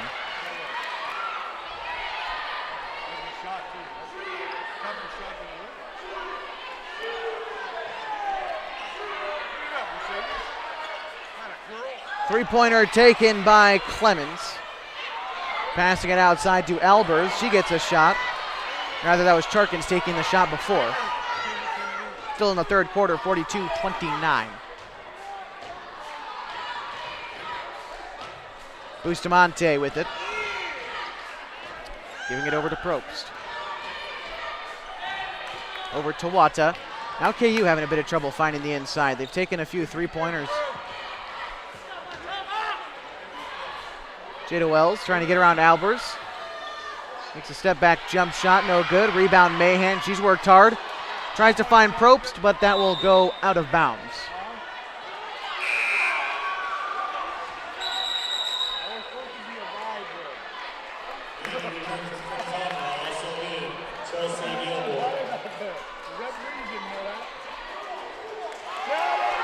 Mazama with it, rather. Discussion by our officials, at least they're working on getting it right. 2:23 to go in the third, 42-29. Again, the guys' contest later on this evening. Mazama 0-9 on the season, but KU looking to clinch a home playoff seed, and they could do so with a win tonight. They're 8th in the state. The top 8 seeds will likely get a home court advantage in the first playoff round. Pass for outside, and she is fouled. That's Clemens who's fouled.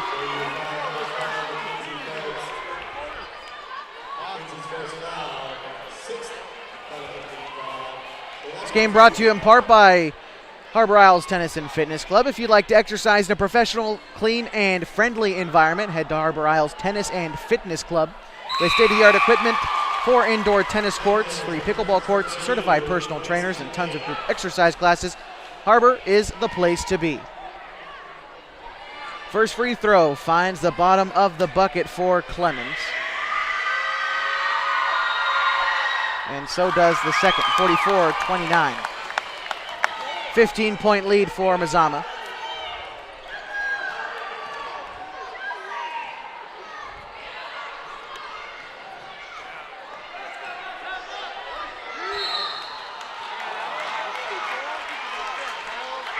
Trying to climb back into it, and a chance at the line for Bustamante.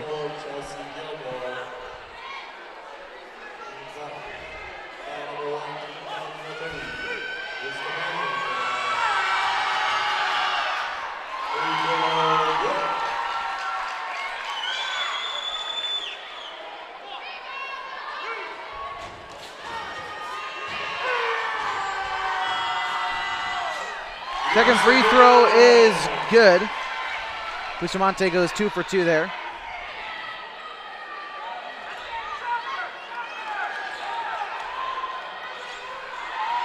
And Mazama now with it in front of the student section. Timeout's going to be called by Coach Lease. We'll take one as well. 44-31, $1:34 left to go in the third. We're watching Lady Pelicans basketball live on mybasin.com. Get in shape at Harbor Isles Tennis and Fitness. Harbor has everything you need to shed pounds with state-of-the-art fitness equipment, 4 pickleball courts, tennis courts, and expert trainers to help you reach your goals. They also have more than 35 exercise classes per week to select from, including body pump, high fitness, and spinning classes to make losing weight fun. Sign up for 1 or 2 years now and have no payments until January. Get fit at Harbor Isles Tennis and Fitness. It's the place to be. 884-3300.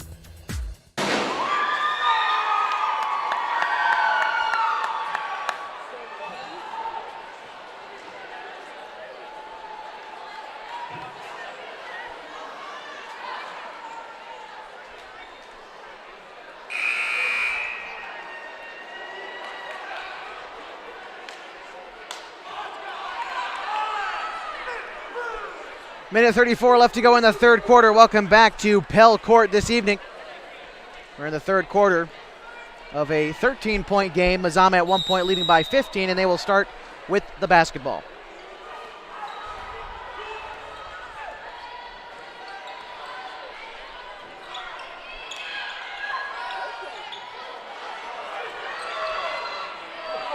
Clemens with it for Mazama. Over to Romander now.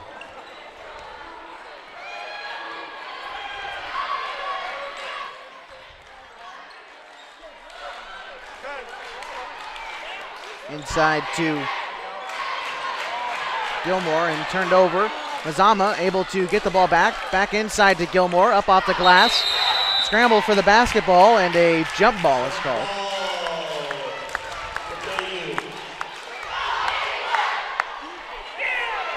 Under a minute. Yeah, they are a little bit. That made me chuckle. A minute left to go in the third quarter. 44-31. Shatil Wata driving to the basket. She'll get fouled. The chance at the line for two more for Wata. Again, tonight is senior night here at Klamath Union High Schools. We'll do the same for the guys as we did for the gals just a bit ago. Graduating seniors for Klamath Union at the end of the school year. This is their last home game, of course. Is Kylie Anderson, Catherine Bustamante, and Shatil Wata, who gets unlucky there as opposed to the luck points. Loses a couple there on the... She didn't get the roll on that one. No. But they're graduating at the end of the school year. They're playing their last home game tonight. For the guys, it's simply just two of them. Darius Holmes and Xavier Arvizu graduating at the end of the school year, playing their last regular season home game tonight. Uncertain if they'll get a postseason home game, but we'll honor them as well later on this evening. Bustamante throws up a shot, no good. It's rebounded, 30 seconds to go in the third quarter. Bustamante with it.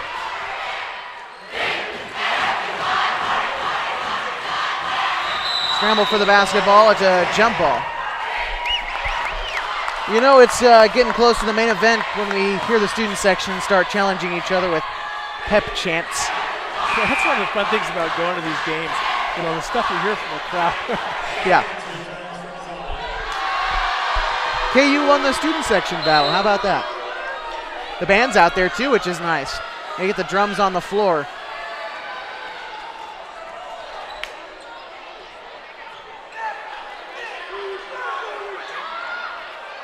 With the three, swishing it down was Romander. 47-31 now, a 16-point game. And another turnover. That will bring us to the end of the quarter. Score after three frames, it's 47-31. Mazama in firm control here in this one. I'll be back with a fourth quarter of action on mybasin.com. Threads. There are many threads that run through our region. There are churches and schools and Little League teams that bring us together and bind us into communities. There are roads and cars, there are houses and jobs and businesses, all woven together to make the fabric of our communities. There are financial threads that are part of that tapestry as well. For over 80 years, it's been our pleasure to be headquartered here, providing financial services to generations of our friends and neighbors. From that first savings account, the retirement planning, and all of the cars and houses and groceries in between, we keep your money local, investing it back into our communities, adding more threads to the fabric to make our communities stronger. Pacific Crest Federal Credit Union. Find your path. Welcome back to mybasin.com in the fourth quarter of action. Mazama leads the Lady Pelicans 47-31. Mazama recently definitely being led by Romander. She's the leading scorer. Yeah, she has 17 points. Elise has 11. Sharkins has 11, and Clemens has 7. You know, 4 out of the 5 starters have scored all their buckets. For KU, Wata's got 12.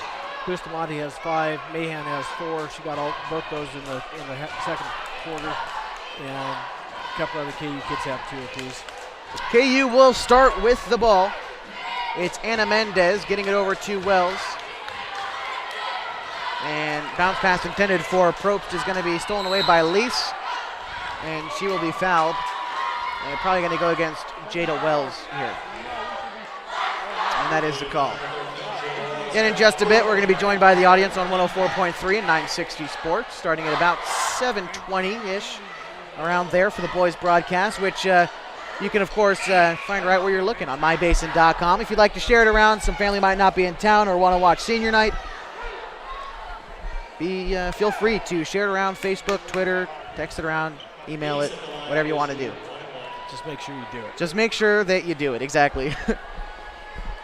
KU, it's a big game tonight. They've got a chance to steal a home playoff game. Also senior night. Big night.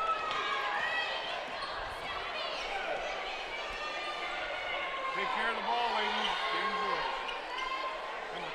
ladies. Mazama passing it around. Lease now in the corner, near side. Takes a screen. Gets it over to Romander, and she gets her own rebound. That was a really great play of a team that definitely is the caliber of a state tournament team, and that's what Mazama is fine-tuning. They were able to cause turnovers and have not looked back. Cassie Mahan left open there. Probst with the rebound. She gets it back. Mahan does. Shatil Wata takes a three. No luck on that bounce either. 7 minutes left to go in the fourth. 49-31. Lease bounces it off the glass. No good. Goes out of bounds. Interesting no call there. Mazama Gal lowered her shoulder and shoved Bustamante. And well, you know what they say about calls for Klamath Union Pelicans this year. You know, you win some, but you lose a lot more. So yeah, exactly.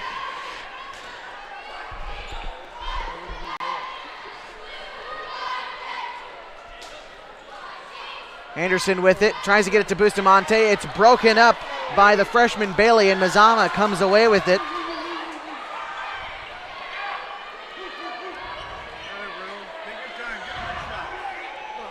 Lease over to Clemens.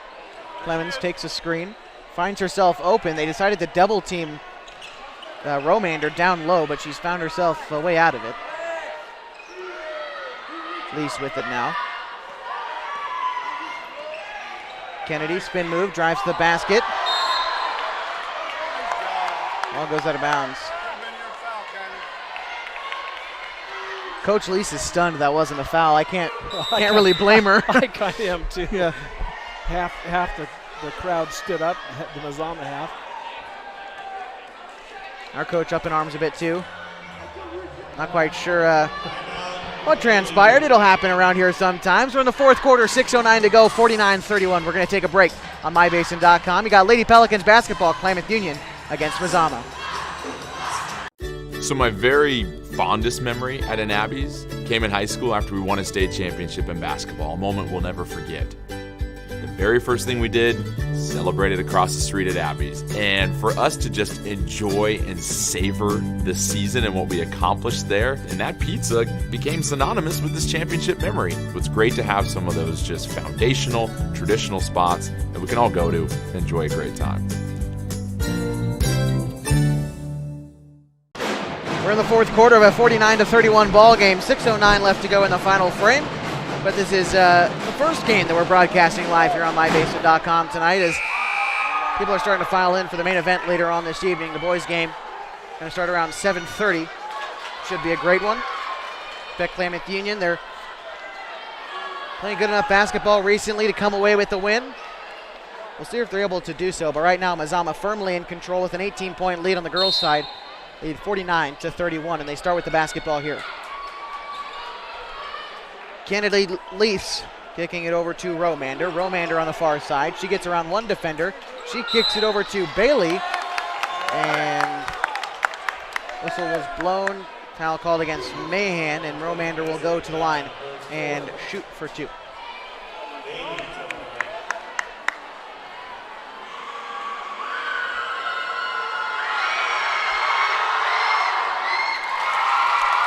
First free throw from Romander, good. They get 50 points with 6 minutes to go in the fourth.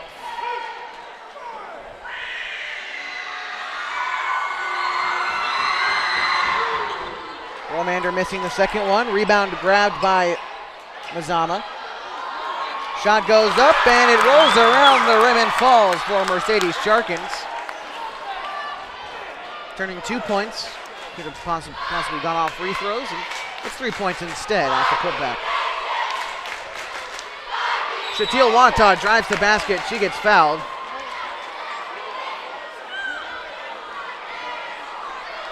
Takes a hard fall. I think she'll be okay. Yeah, like you said the other night, Dick, she's been working hard. She can lay on the ground for a minute, take a breather.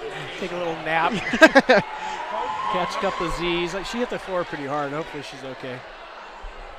The foul wasn't that hard of a foul. I think she was tripped up a little bit. Well, she takes those off-balance shots, get touched a little bit. I think she'll be okay.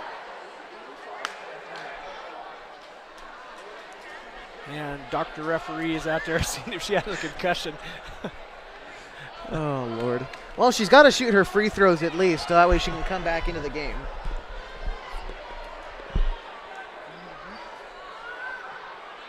We're going to take, I thought we were going to take an official timeout, but we're going to stick with it. Shatil's going to tough it out, stay in the game. That's what we like to see.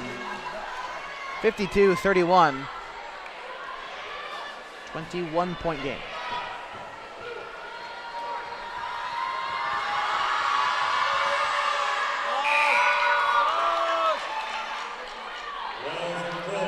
Subs in the game for KU. It's Probst for Anderson. And Wells is in for Mendez.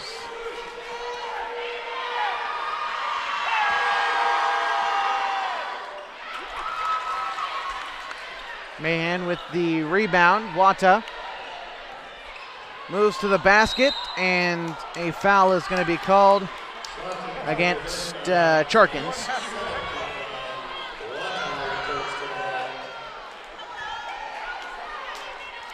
So Wata will go to the line, shoot 2 free throws. Seems to be fully recovered. I wouldn't say so. Yeah, she is. Whatever you say. She's a tough kid. You think Dr. Referee diagnosed her properly? I'm not really sure what he was doing. It looked almost like how many fingers am I holding up? He's trying to get her walk down the line or something. Hold up 1 foot. Yeah. I get you to say the alphabet backwards. I've never seen a ref do that before. Yeah, See some boy. interesting things here.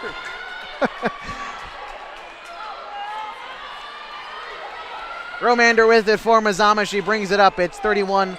Mazama's still in the lead in this one. I guess the bottom line on that, it's a good thing. You know, the ref's concerned about the kids on the floor. Oh, of course, Yeah, of course. Shatil did hit the floor pretty hard. Yeah. He was just making sure she was okay. Of course. It's fun for us to make fun of it, though.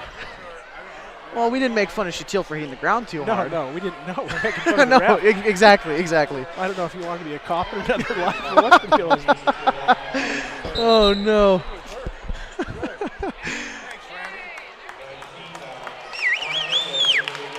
Shatil will check out of the game.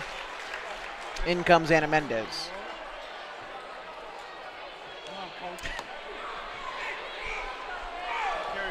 That was some Bill Walton-esque commentary there by you, Dick. Oh, I'm sorry, that's a new low for you. For me? Yeah. What did I do? You compare me to Walton. Oh, okay. Remember when he ate peanut butter on the air the other night? What was that, a couple weeks ago?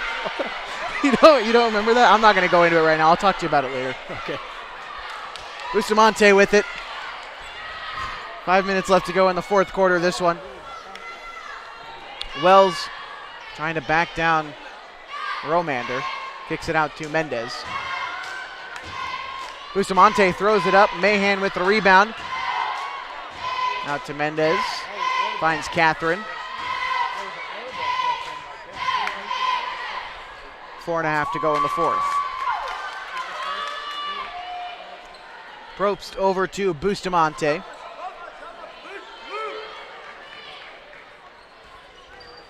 Catherine back out to Probst. Tough finding a way inside, but I'm sure that's what KU's trying to do here. Just put some points up on the board. Mahan Tries to get inside the paint, unable to. Probst works around the screen. It's picked out by Charkins. Jump ball. And KU's got to play with a little more urgency. I mean, they're down by 21 with 4 minutes left. They can't afford to be passing around the perimeter and taking really good shots. They've got to work a little bit harder now.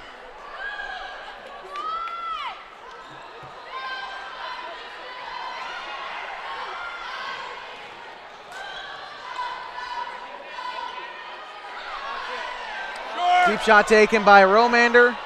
Air ball. Just a tad short. Happens to the best of us. On the other side, Jada Wells puts in a layup.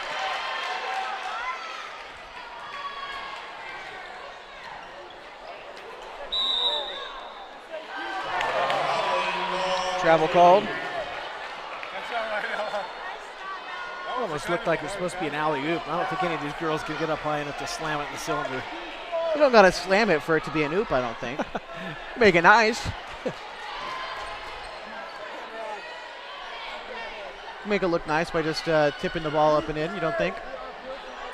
That'd be a stretch. Okay, well, I think you're just cynical about what's an alley-oop.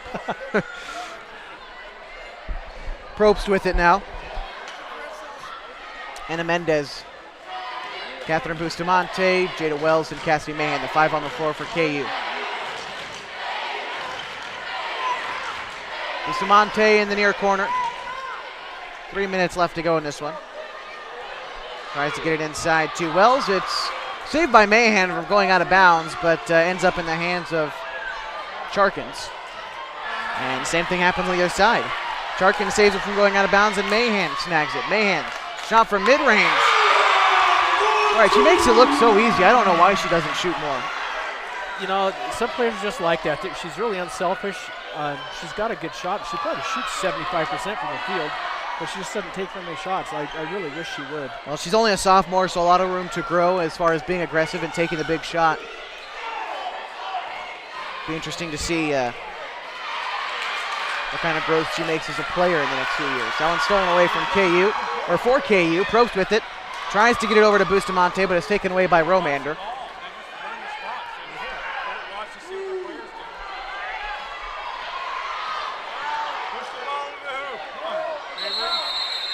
And a timeout's going to be called.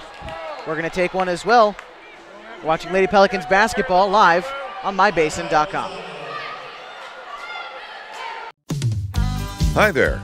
It's Les Schwab Tires. Well, more like Les Schwab alignment and brakes and shocks and wheels and tires. Now, some tire places don't offer all that. They only sell tires. And we're not sure how they sleep at night, because all those services affect things like steering and stopping. That's why we offer more than tires to help keep you safe. Stop by or book an appointment at leschwab.com. Les Schwab Tires, doing the right thing since 1952.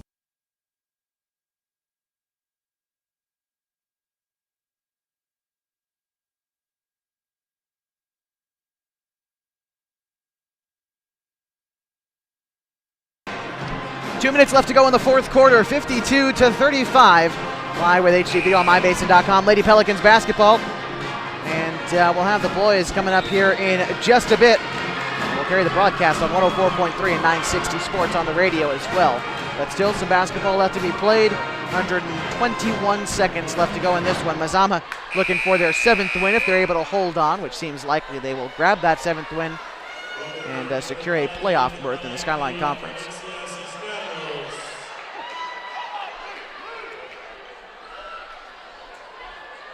Mazama's going to start with it here.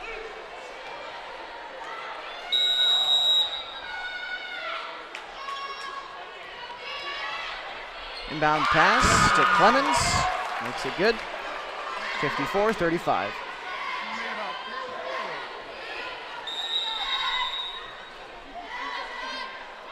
Timeout is going to be called by Coach Ramirez. We're going to stick with you, talk a bit about the boys' game that's coming up here in just a bit on mybasin.com. Going to start just after 7:30. Of course, it's senior night tonight. And we welcome all of you on 104.3 and 960 Sports. You're tuned into the Abby's legendary pizza game of the week. live on 104.3 960 with also live video on mybasin.com. I'm Josh Eldridge. Along with me is Dick North. We're still in the girls contest this evening as Mazama is in front of Klamath Union 54-35, but Dick, the boys contest still looming.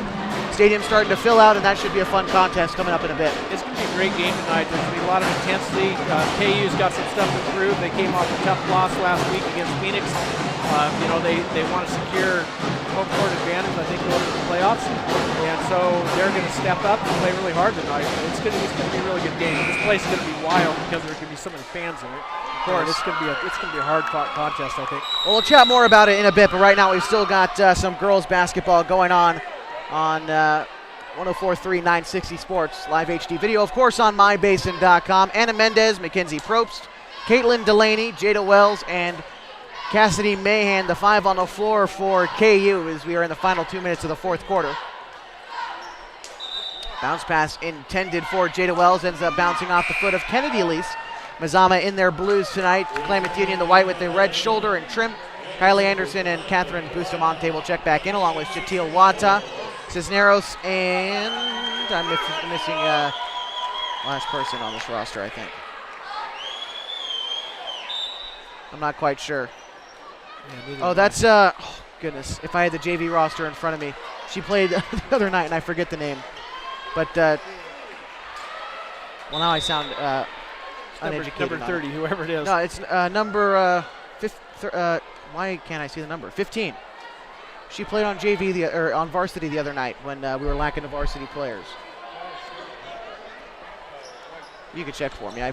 She wasn't listed on the roster and wasn't notified about her playing up tonight. Mazama with the ball. Pass inside to Kenny Lee. She lays it up off the glass. It doesn't fall. She gets her own rebound.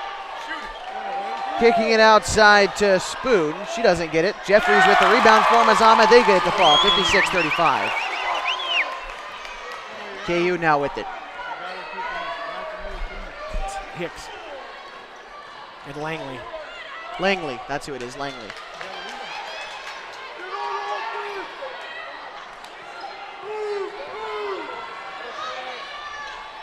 .42 seconds left to go now for the girls game. Mazama in the lead, 56-35.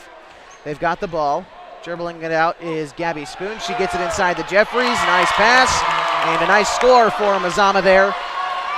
58-35. 23-point difference between these two teams, the biggest it's been tonight. Shatil Wata with it on the other side. Loses the handle. Bustamante grabs it. Might have been over and back, but I don't think it's worth the call. Yeah, with 10 seconds left, I'd let that one go too.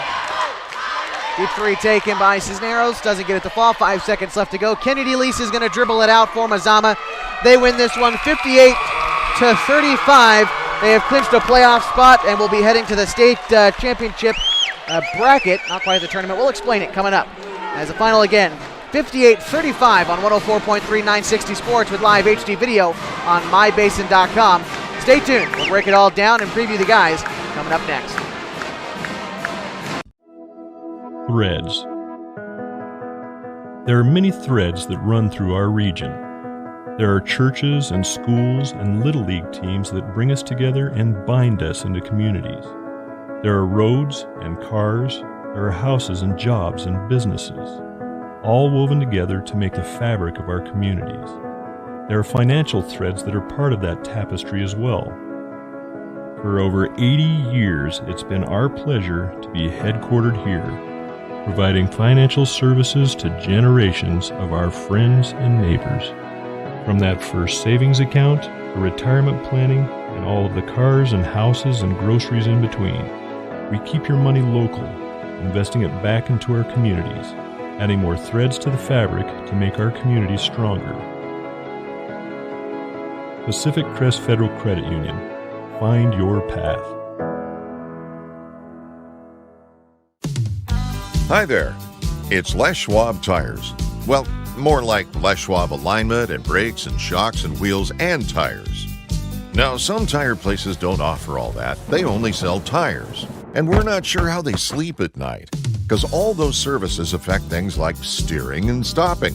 That's why we offer more than tires to help keep you safe. Stop by or book an appointment at leschwab.com. Les Schwab Tires, doing the right thing since 1952. What if I told you there's a fun destination to stay and play out there right on adventure's doorstep? A place nestled in Ponderosa Pines and surrounded by wildlife just minutes away from Crater Lake. At Klamath, you really feel like you're getting away from it all. Come stay at the Sleep Inn and enjoy our wonderful amenities that make you feel comfortable and relaxed. After a day of exploring, come and take a dip in our indoor heated pool. Then head over to the casino for some great food and fun. Adventure awaits at Klamath Casino in Chiloquin.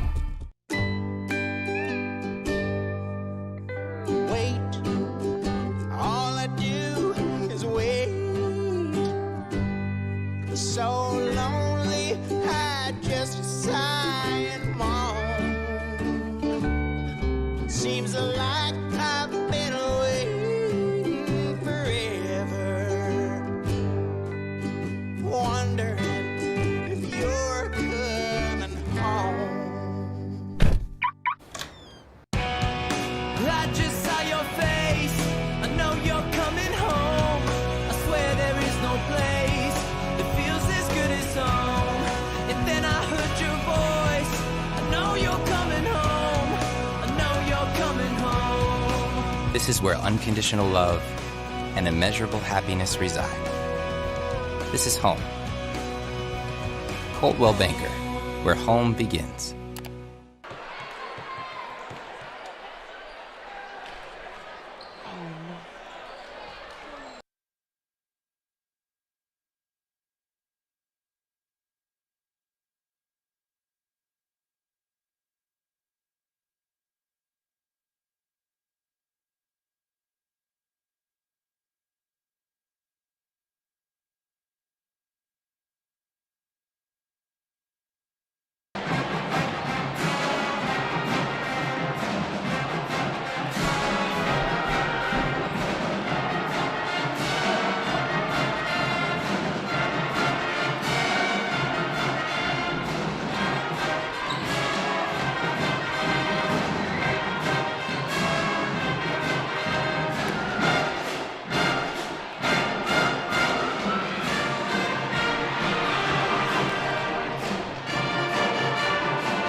I don't even have the lineup.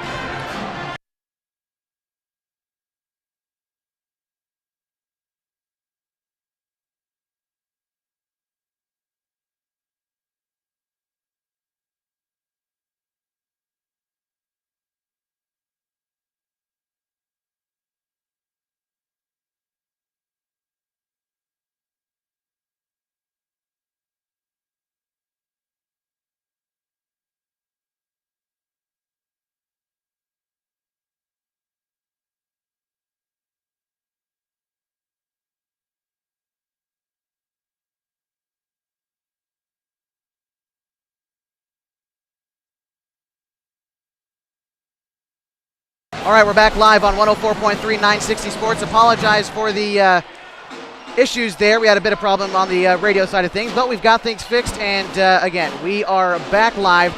Girls game just finished up, 58-35 the final. And Dick, you've got the leading scorers tonight as I get things back settled. I do. Mazama Romander had 19, Sharkins had 13, Lease had 11, Clemens had 9, Jeffrey had 4, and Bailey had 1. Most of the scoring was done by 4 of the 5 starters. For KU, Shatiawata had 12, Mahan had 6, Wells had 4, Probst had 6, Bustamante had 5, and Hernandez had 2. Unfortunately, KU had a few too many turnovers. They played really, really good basketball the first half. Kind of slipped a little bit going down the stretch. Mazama took advantage of some of KU's turnovers and scored some easy buckets.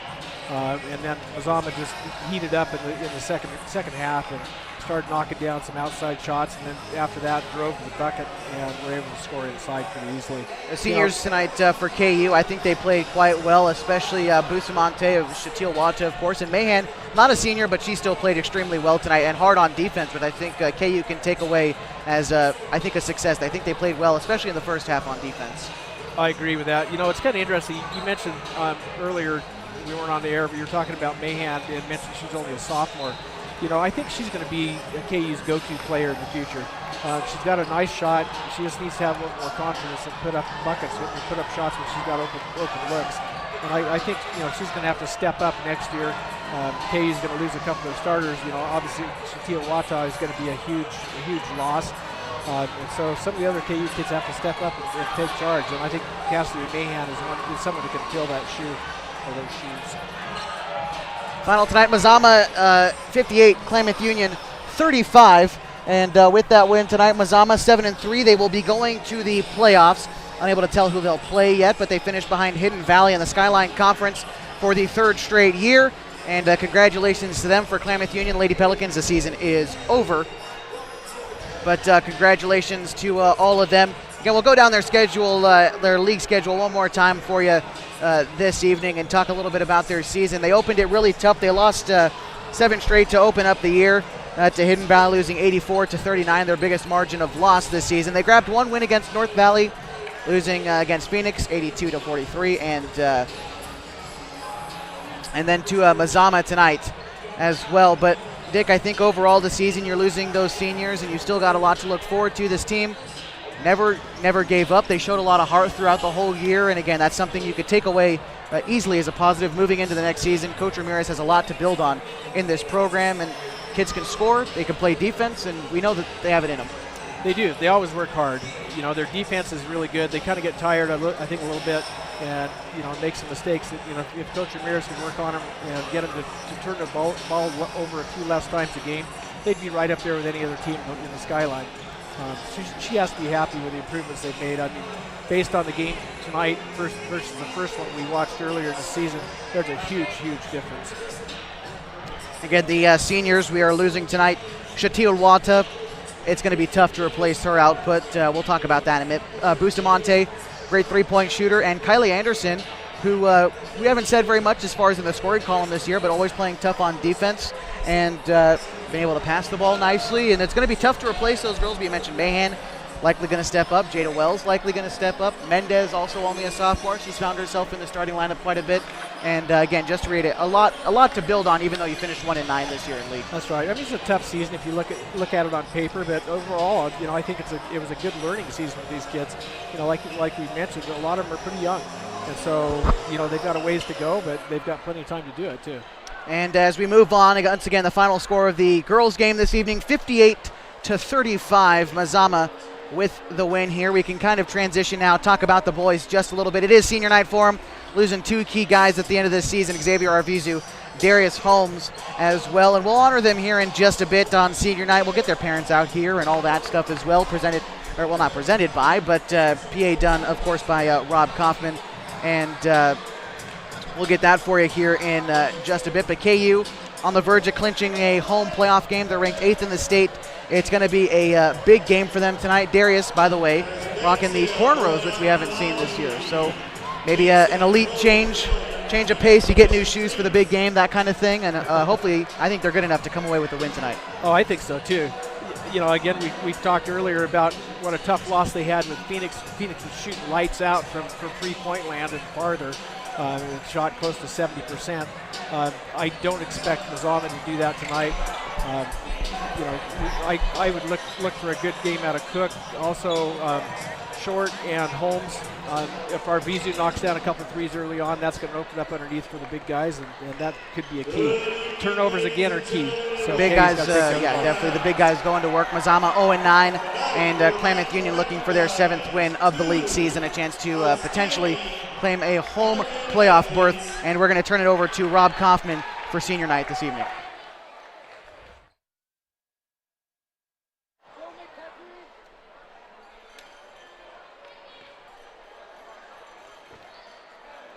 These athletes have put in innumerable hours of dedication and time committed to Pelican sports, and tonight is their night. Our first senior we would like to honor is Xavier Arvizu. Xavier is escorted tonight by his parents Tim and Jesse and Ashley. Xavier is proud of lettering in 3 sports and being an academic scholar winner. He plans on attending University of Oregon to become a registered nurse. Xavier has played varsity for 3 years and also plays football and is on the track and field team. His favorite high school memory, beating Henley in football his junior year and hanging out with friends. Xavier would like to thank my family for all the support throughout my 4 years of athletics. Also, everyone else that I surround myself with, especially Ashley, for being the best girlfriend. Last but not least, all my coaches for pushing me to excel. Ladies and gentlemen, Xavier Arvizu. Once again, you're listening to Rob Kaufman on senior night here at Klamath Union High School. Our second senior, Darius Too Quick Holmes. Darius is escorted tonight by his family, Mother Rainey, Brother Daquan, and Novia Maria. Darius is proud of earning numerous multiple Scholar Athlete awards and maintaining a 3.4 GPA and making some mean chocolate chip pancakes. Darius plans on attending Seattle Pacific and studying exercise science. He has played varsity for 3 years and also plays football and is on the track and field team. His favorite high school memory, beating vibing with my homies and winning the conference championship last year in track. Darius would like to thank my family, my coaches, the best student section in conference, and Mr. Kaufman for being the great announcer during these games. Ladies and gentlemen, Darius Holmes.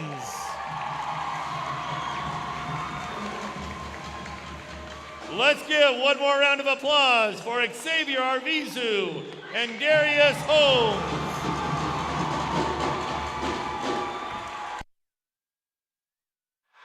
Once again, that was Rob Kaufman on the PA honoring our 2 seniors tonight, Xavier Arvizu and Darius Holmes. Again, you're listening to the Abbey's Legendary Pizza Game of the Week live on the radio at 104.3 960 Sports and live HD video on mybasin.com. That's where you can find us all throughout the rest of the season and maybe the playoffs as Klamath Union vying for a home playoff game tonight. We'll see if they're able to grab it. And just need a win tonight. Should be a lot of fun, Dick. It should. It should. It should.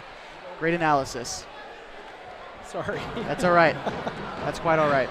Caught me off No, guard. that's okay. I had no snarky comments to make. No snarky hey, you know what? That's probably better than the alternative. Yeah, that's probably so. All right, we're going to take a break here on 104.3 960 Sports with live HD video on mybasin.com. We'll be back with starting lineups and tip. Klamath Union versus Mazama coming up. Threads. There are many threads that run through our region. There are churches and schools and little league teams that bring us together and bind us into communities. There are roads and cars. There are houses and jobs and businesses, all woven together to make the fabric of our communities. There are financial threads that are part of that tapestry as well. For over 80 years, it's been our pleasure to be headquartered here, providing financial services to generations of our friends and neighbors. From that first savings account, to retirement planning, and all of the cars and houses and groceries in between, we keep your money local, investing it back into our communities, adding more threads to the fabric to make our communities stronger. Pacific Crest Federal Credit Union.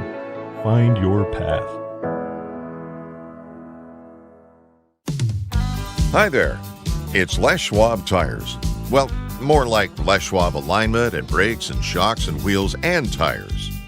Now, some tire places don't offer all that. They only sell tires. And we're not sure how they sleep at night, because all those services affect things like steering and stopping. That's why we offer more than tires to help keep you safe. Stop by or book an appointment at leschwab.com. Les Schwab Tires, doing the right thing since 1952. What if I told you there's a fun destination to stay and play out there right on Adventure's doorstep? A place nestled in Ponderosa Pines and surrounded by wildlife just minutes away from Crater Lake. At Klamath, you really feel like you're getting away from it all. Come stay at the Sleep Inn and enjoy our wonderful amenities that make you feel comfortable and relaxed. After a day of exploring, come and take a dip in our indoor heated pool. Then head over to the casino for some great food and fun. Adventure awaits at Klamath Casino in Chiloquin.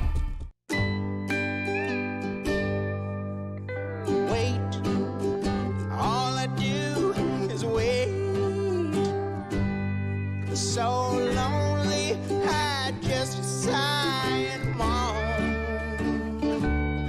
Seems like I've been waiting forever, wondering if you're coming home. I just saw your face, I know you're coming home. I swear there is no place home. And then I heard your voice. I know you're coming home. I know you're coming home. This is where unconditional love and immeasurable happiness reside. This is home. Coldwell Banker, where home begins. Welcome back live on 104.3 and 960 Sports, live with HD video on mybasin.com. This evening, Mazama Vikings are here at Pelican Court to take on your hometown Klamath Union Pelicans. Playoffs on the line. KU should have enough to get a win here, and we are ready for starting lineups this evening. And we will turn it once again over to PA address announcer Rob Kaufman.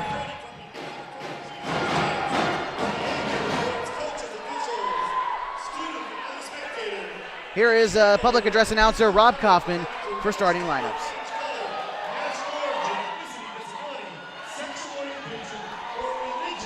Will not be tolerated. Such conduct may subject a violator to removal from within and result in penalties assessed against the school. Any spectator removed from this event may be banned from attending future interscholastic events. Speak out if you see inappropriate behavior by immediately notifying event management staff. Ryan. Ladies and gentlemen, please rise and remove your hats as we honor America with the singing of our national anthem by Klamath Union senior Ryan Merhoff.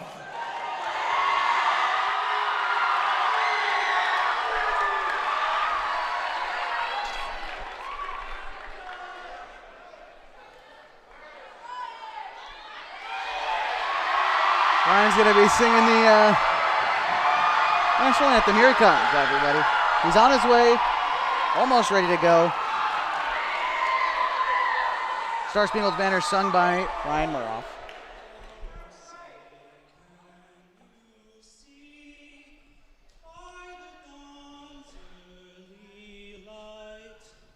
What so proudly we hailed at the twilight's last gleaming, whose broad stripes and bright stars through the perilous fight o'er the ramparts we watched were so gallantly streaming, and the rocket's red glare, the bombs bursting in air, gave proof through the night that our flag was still there. Oh, say does that star-spangled banner yet wave o'er the land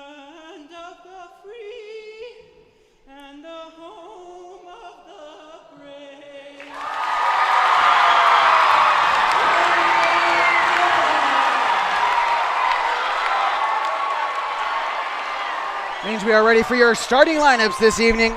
Brought to you by public address announcer Rob Kaufman. Here he is. Mazama Vikings, let's meet their starters. Starting for the Vikings, number 1, a 6'3" junior, Cole Brosterhouse. A 5'10" junior, number 12, Steven Luna. Number 23, a 6'4" junior, Tristan Lee. Number 34, a 5'11" junior, Reggie McEachran. And starting for the Vikings, number 42, a junior, Hudson Bacchetti. The Vikings are coached by Justin Davidson. And now, the starters for your 2020 Klamath Union Pelicans. Starting for the Pelicans, number 0, a 6-foot senior, Xavier Arvizu. Number 5, a 6'4" junior, Jacob Cook. A 6'3" junior, number 13, Garrett Short. Number 22, a 5'11" junior, Aaron Franklin. And starting for the Pelicans, number 34, a 5'11" senior, Darius Holmes. The Pelicans are coached by Ed Case. That was Rob Kaufman on the starting lineups tonight. And that means we are almost ready for basketball. Again, you're listening to the Abbey's legendary pizza game of the week with live HD video on mybasin.com. I'm Josh Eldridge. Along with me tonight is Dick North. And Dick, you said it, I think, earlier. Klamath Union expecting a big night from Darius, big night from Jacob. And, man, those are really the guys that'll get you going on this Pelican team. You know, the last time these teams met, actually Short was the big gun for KU. He had 18 points. Franklin had 12. Holmes had 15. Cook had 10. Well, Arvizu had 9. So the starters really stepped up in that game. I'd love to see them do the same thing tonight. Our officials tonight, Craig Connor, Robbie Cesena, and Pete Whistler. Klamath Union winning the opening tip. And they will start with the basketball here. Driving to the basket, missing the layup was Aaron Franklin. Already turnover for, well, it's not a turnover. Mazama will stick with it. Still a foul on Aaron Franklin. Yep. Klamath Union tonight in the home whites with the red lettering, black trim. Mazama tonight all blues with the white lettering and numbers. Mazama with the ball. They go left to right. Ball goes out of bounds. KU takes it. Still scoreless. 7:40 left to go in the ball game. Last game of the season. Nothing left to play for Klamath Union. Without a win tonight. Garrett Short gets the pass inside to Jacob Cook. Cook dishes it to Xavier. Xavier pump fakes. He's going to get McEachran off his feet and knock down the layup. Klamath Union starts us out with the first points tonight. Credited to Xavier Arvizu. Beautiful assist from Cook on that play. In the far corner now, it's McEachran. He takes a screen. Tries to throw up a floater off the front of the rim. It's no good. Rebound by Darius. He goes the other way. Slows down. He brings it up for KU. Dishes it to Arvizu in front of the K, midcourt. Inside to Cook on the right block. Cook goes to work down low. Off the glass, no good. Rebounded by Bacchetti. Bacchetti takes it. He tries to get it out to Brosterhouse. It will go out of bounds. Last touched by Garrett Short, I believe. Signals our officials tonight. KU student section doesn't seem too pleased with it.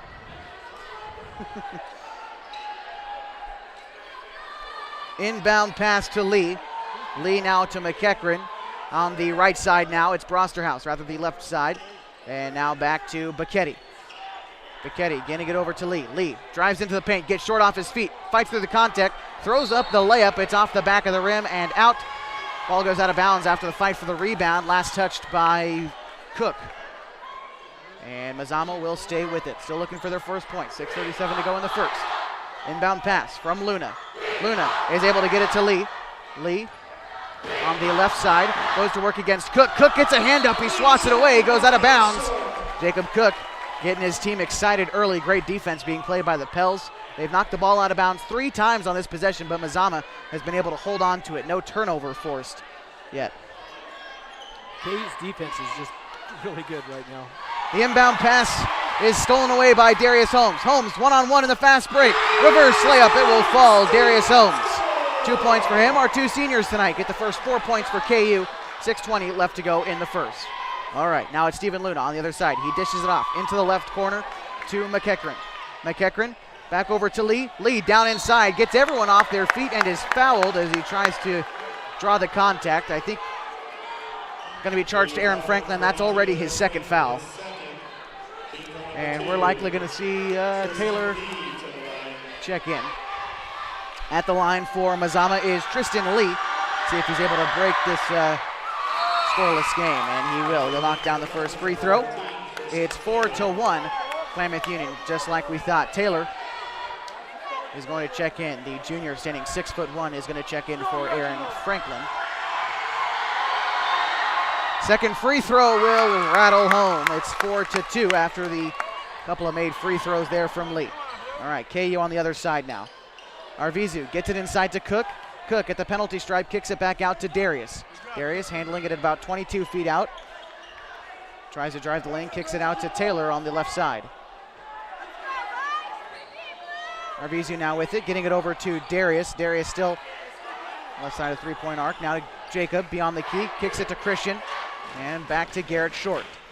Short beyond the 3-point arc on the right side, gets it to Darius in the right corner. Darius goes to work against Stephen Luna. Bounce pass to Xavier is broken up by Lee, but Garrett Short able to recover.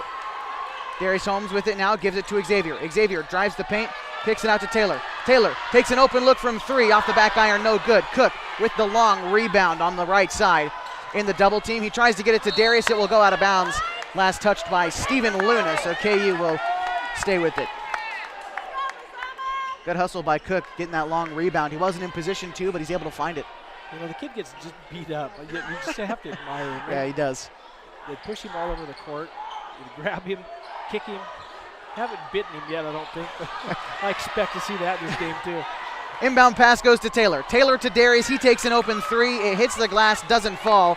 And rebound to Mazama. Brosterhouse goes up against Darius. He drives all the way to the bucket, spin move and scores. We're knotted at 4.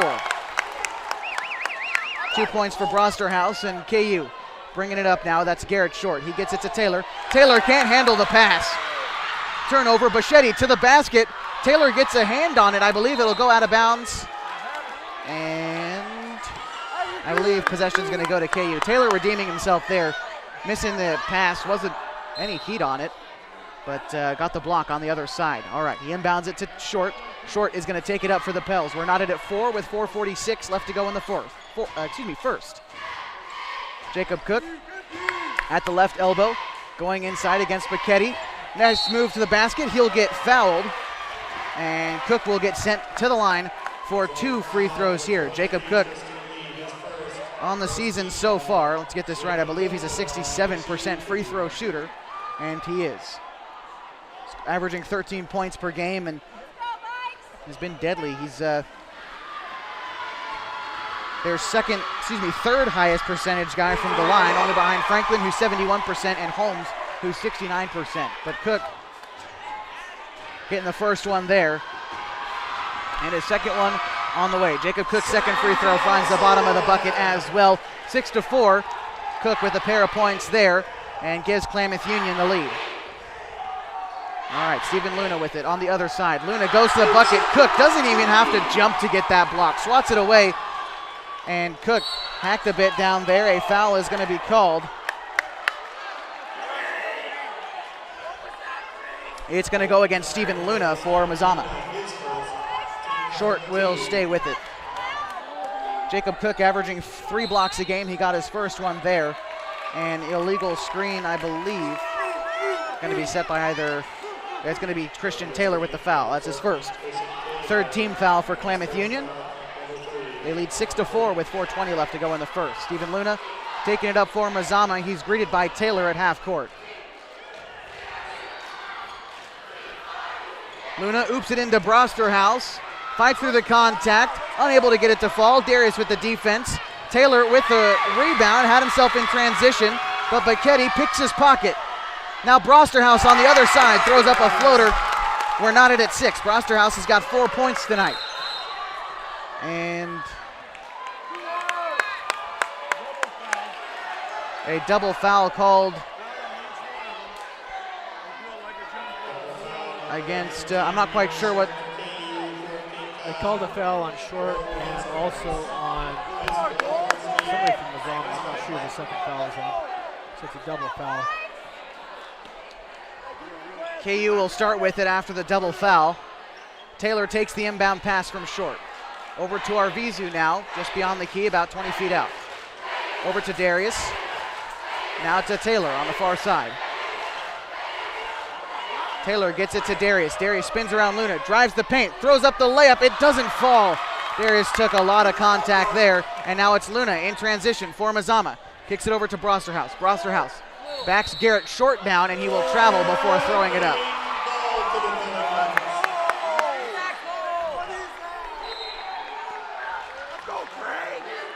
Garrett Short, inbound pass to Christian Taylor. Taylor will bring it up for KU. Now over to Xavier. Xavier gets it inside to Darius. Darius spins around Steven Luna, and he will be fouled on the shot. The foul is going to be charged to Steven Luna, so Darius will get 2 shots at the line here. We are knotted at 6 with 3:16 left to go in the first. Darius a chance to break the tie. Once again, this game brought to you in part by Coldwell Banker Home and Premier Realty. They've been the star of the real estate universe for more than 100 years, but here in the Klamath Basin, Coldwell Banker Home and Premier Realty will be taking the brand into the next 100.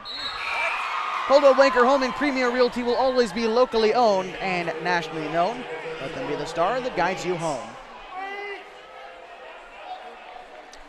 Darius misses the first free throw shooter. He's 69% from the line so far this year. Second one goes up, and that one will find the bottom of the bucket. Timeout called by Coach Ed Case.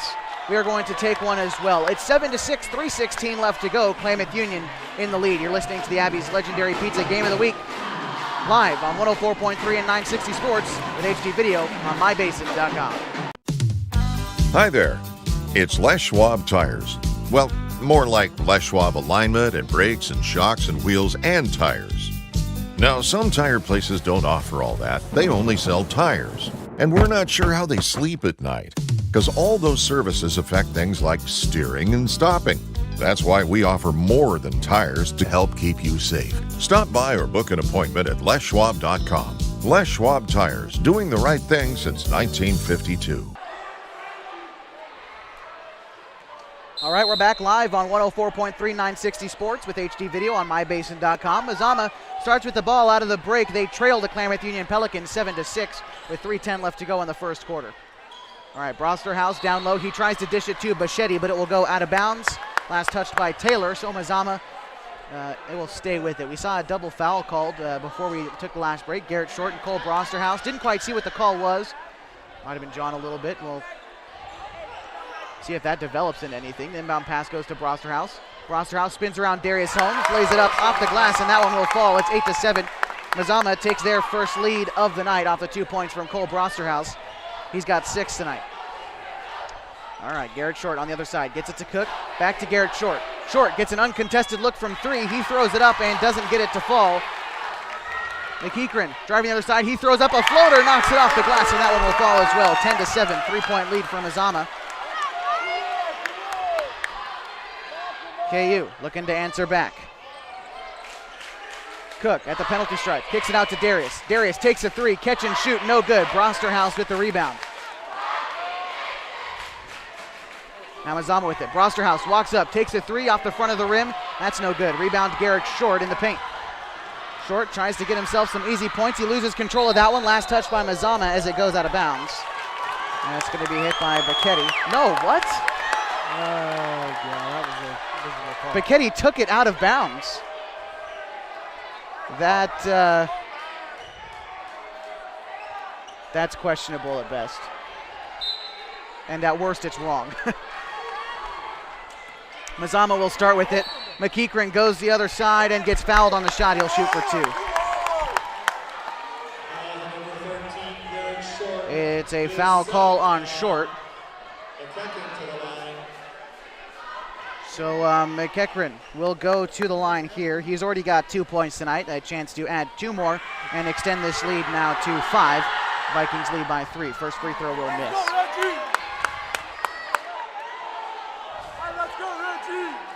Mazama has won the season series so far with Klamath Union the past few years. They're 4-3 in the past 3 seasons. Last game win for Mazama, last game was earlier this year, February 7th. KU won 69-50. Mazama comes into tonight's game with their longest losing streak in over 6 years at 10 games. But so far they lead the Pelicans by 4. It's 11-7. All right, Xavier Arvizu with it. Gets it to Taylor. Now to Macias, who's checked into the game for the Pels. Over to Cook. Cook to Xavier.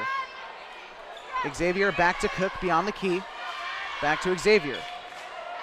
Xavier back to Cook, now to Taylor. Xavier cuts to the basket. He's picked up before he's able to get in there. Bounce pass into Jacob Cook. Cook can't handle it. He still works the basket, kicks it out to Darius. Darius at the left elbow. Back out to him. Tries to drive around McEachran, now to Taylor. Macias with it. KU having trouble finding the inside. Arvizu will throw up a 3-point shot. It doesn't fall, and Macias is fouled. And Mazama with it. Minute 20 left to go in the first quarter. 4-point game, 11-7. Mazama leads. 5 on the floor for KU. It's Macias, Taylor, Arvizu, Holmes, and Cook. Inbound pass goes to Brosterhouse for Mazama. He's picked up the press coming out from KU by Taylor before he even reaches half court. Brosterhouse backing down Taylor. He's going to kick it out to McEachran. McEachran beyond the key, picked up by Taylor. He now gets it over to Caleb Waits. Waits guarded by Macias, now over to McEachran in the near corner. Takes a screen, shoots up a 3, that one misses. Rebound up for grabs, it's going to be taken by Hayden. Out to Brosterhouse, he shoots for 3, he misses everything. Rebound grabbed by Arvizu. And he is fouled, I believe, before reaching half court. Charged the foul to Alex Hayden, the junior, 6'1" for Mazama. 15 fouls for Mazama, already 6 for KU as well, and we're not even out of the first quarter yet. Macias to inbound. Pablo finds Darius just beyond the 3-point arc. Bounce pass inside to Cook. Kirk working the right block. He finds his way to the basket. He knocks it down. Jacob Cook, 4 points tonight for him. Now on the other side, 2-point game. Brosterhouse with it. Brosterhouse guarded by Arvizu beyond the key. Kicking it over to McEachran. Now Brosterhouse in the near corner. Brosterhouse takes a screen. And pass inside was Hayden. Shots blocked by Taylor. Getting the rebound and putting it back up and in was McEachran. 13-9. Mazama with the lead. Jacob Cook drives to the basket. Kicks it out to Darius. Darius catch and shoot 3 at the end of the quarter. Doesn't get it. 13-9 is what we go into the second quarter with Mazama with the lead. We'll be right back with the second quarter of action on 104.3 960 Sports. HD video on mybasin.com. Threads. There are many threads that run through our region. There are churches and schools and Little League teams that bring us together and bind us into communities. There are roads and cars, there are houses and jobs and businesses, all woven together to make the fabric of our communities. There are financial threads that are part of that tapestry as well. For over 80 years, it's been our pleasure to be headquartered here, providing financial services to generations of our friends and neighbors. From that first savings account, to retirement planning, and all of the cars and houses and groceries in between. We keep your money local, investing it back into our communities, adding more threads to the fabric to make our communities stronger. Pacific Crest Federal Credit Union. Find your path.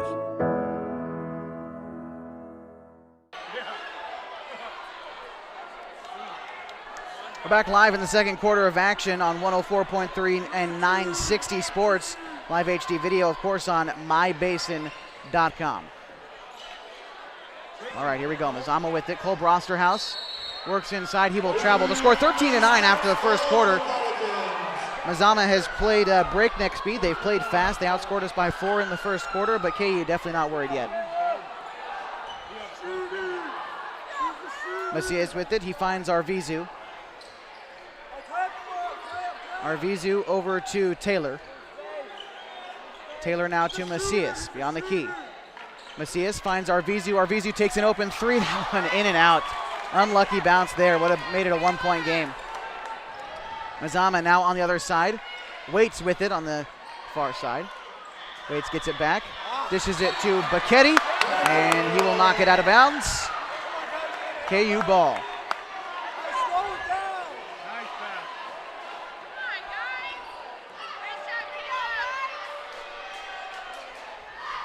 The Pels with it now, getting it over to Arvizu. Now to Taylor, back to Cook. Cook to Arvizu again. Now Macias beyond the three-point arc. He gets around Brosterhouse, goes to the basket, lays it up, misses, gets his own rebound. Out to Darius. Holmes throws up a floater, misses, rebound up for grabs. It's grabbed by Brosterhouse for Mazama. Now on the other side, McEachran throws up a floater. It's in and out. Caleb Waits with the rebound. And Pablo Macias charged with a foul there. Second foul number 11, Pablo Macias. 17th foul. Caleb Waits to the line.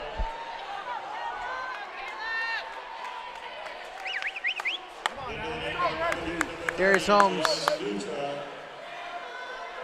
Caleb Waits sent to the line, as that'll be 1-1 now for him.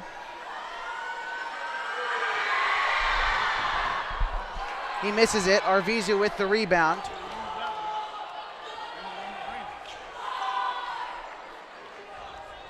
Xavier gonna find an open man. He's gonna find Jameis Dutra.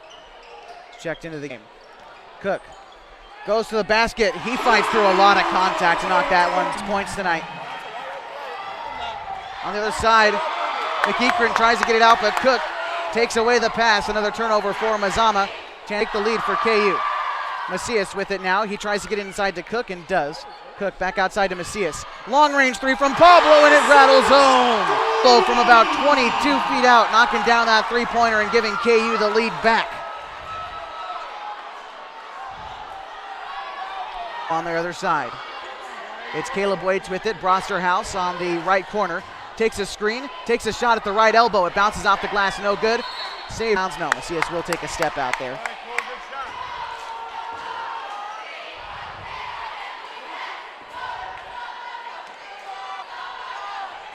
Inbound pass, and a foul, and one is going to be made by Tristan Lee.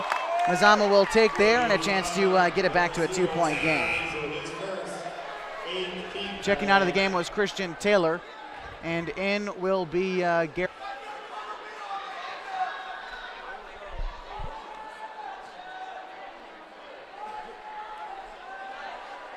Have gotten hit or something, so he'll be out of the game. Garrett Short will check back in. He screwed up his knee a little bit. 5:45 left to go in the second, one-point game. 15-14, Mazama with the lead. We've already had 3 lead changes. And chance at the free throw line here to extend the lead for Mazama, back up to 2. Lee's free throw fall. Rebound still up for grabs. Loose ball. It's going to be taken by Lee. Long rebound. He kicks it over to Waits. Back to Lee. Lee works around Arvizu. He throws up a shot. Well, it's more of a pass into Caleb Waits, and Caleb is the one who knocks down the shot there. It's 17-14 with the lead. 3 points. Pass inside to Cook. Cook in the double team, out to Xavier. Xavier, open look from 3. Redeems himself there in a big way. Xavier Arvizu. Open 3. 5 points for him. Tie game. Second tie tonight. Mazama now. Caleb Waits working against Macias. Back out to McEachran. Inside. It's tended for Bichetti, but Short takes it away. Pablo Macias now with it. Over to Arvizu. Arvizu to Dutra. Dutra back to Arvizu. Arvizu getting around Bacchetti, dives to the basket, and a foul is called before the shot on Arvizu, so he will not go to the line.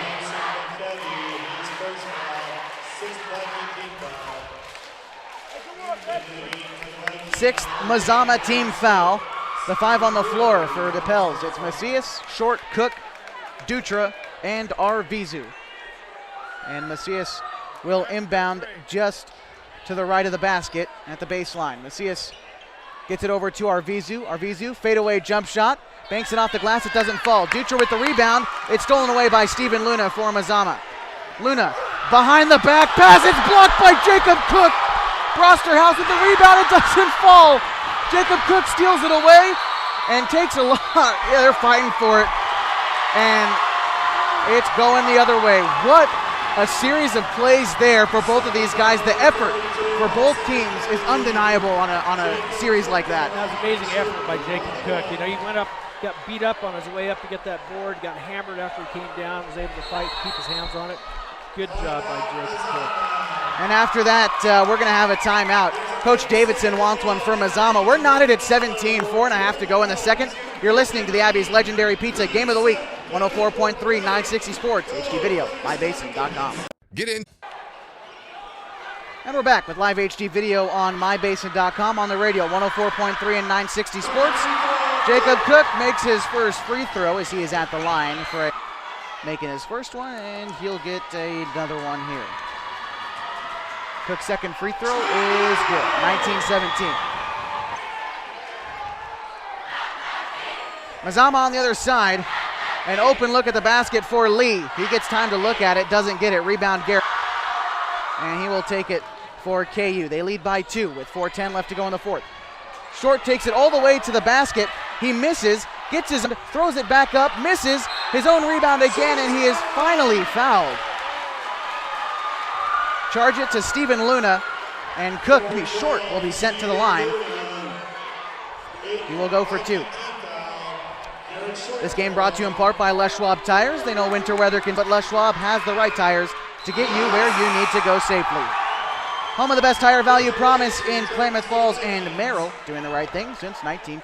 Short's first free throw is good, 20-17 with 4:01 left to go in the second. He'll get a second one here. Second free throw off the front of the rim. It is no good. Foul against Garrett Short. I believe that's going to be the call, and it will be. So now at the line for Mazama for a 1-and-1, it's going to be Brosterhouse. And Wes Gibson checks into the game for Mazama, taking out Bacchetti. Darius also back in the game for KU. Brosterhouse at the line. He's got 6 points tonight already. This is his first trip to the free throw line. He gets the first one, which means he will at a second free throw here coming up.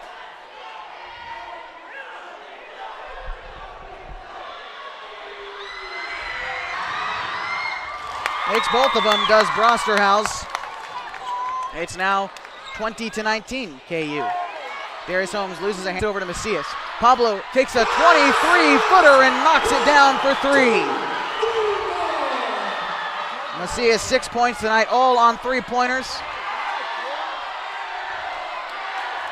Tristan Lee with it on the other side for Mazama. It's stolen away by Cook, but he's called with a foul.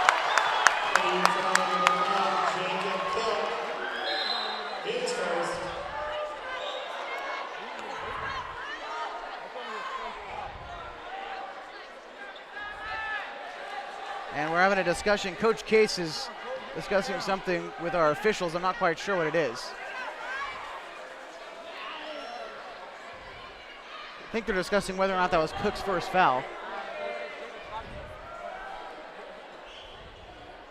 They're trying to figure out whether or not to sub Short back in. Well, I can tell him that was Cook's first foul. I guess that's what they're trying to figure out. I'm not sure. 3.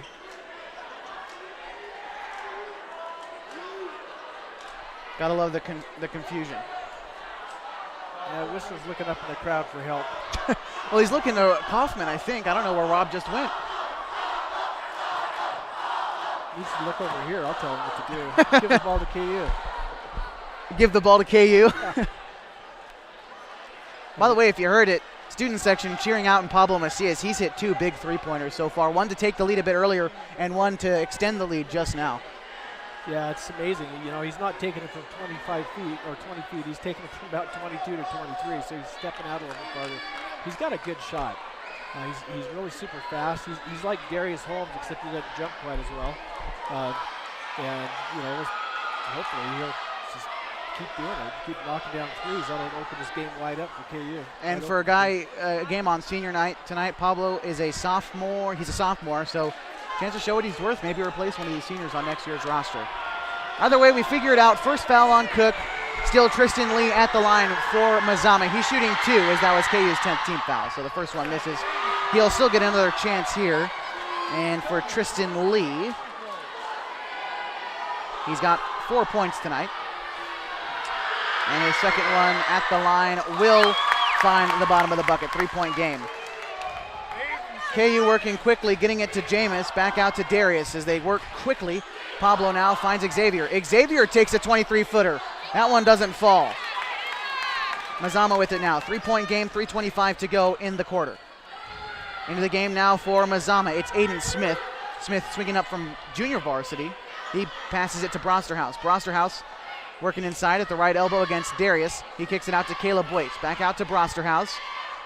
Inside to Lee. Lee goes to work against Xavier. Spin move, gets around everyone and knocks down the layup. 1-point game now after Lee's couple of points there. Pablo Macias now on the other side. Great dish to Jacob Cook. Cook unable to convert on the points. Doesn't get the rebound, last touched by Darius. Cook frustrated with himself there. Rightfully so. He had a great look at the bucket. That's nice little 3-footer. He just went up a little bit too strong and banged it off the back of the glass. That's something you won't see from him very often. He's frustrated, but still the Pelicans lead 23-22, 2:42 left to go in the second. Both teams in the bonus, Mazama in the full bonus. Waits working around against Jameis Dutra, getting it to Brosterhouse on the far side. Brosterhouse goes to work against Darius, takes a screen, dishes it back out to Caleb Waits, who is right behind him in front of the KU band. Waits takes a screen, dishes it to Brosterhouse. Brosterhouse the penalty stripe, works inside, throws it up off the glass. Rebound up for grabs, taken by Darius Holmes. It's a 5-on-3 fast break. Pablo Macias gets it to Xavier. And bounce pass is intended for Darius, broken up. Mazama with it. Brosterhouse in transition. Great defense by Dutra. He breaks up the layup. And now KU the other way. Macias goes to work, spins around, and a blocking foul is called. We needed one of those, I think. That could have gone either way, but Macias is going to get that one. He almost made one heck of an athletic play spinning around, but he will instead get 2 shots at the free throw line here on the shooting foul. A chance to extend this lead. This is Pablo's first trip to the free throw line tonight. He sinks his first one. A small sample size on the season for Pablo. Before that, well, on the season now, he's 3 for 5 at the line on the whole season. Hasn't gotten very many chances so far at the varsity level. He misses his second one. Rebound, Cook kicks it to Darius. Darius tries to get it to Xavier. And a misplay there. The ball still up for grabs on the other side of the court. Jump ball.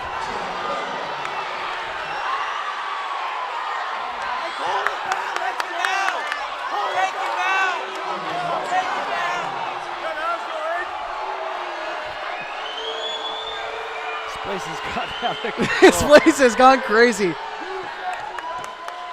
All right, inbound pass to KU. It's Jameis Dutra. He gets it over to Cook on the near corner. Now to Darius beyond the key.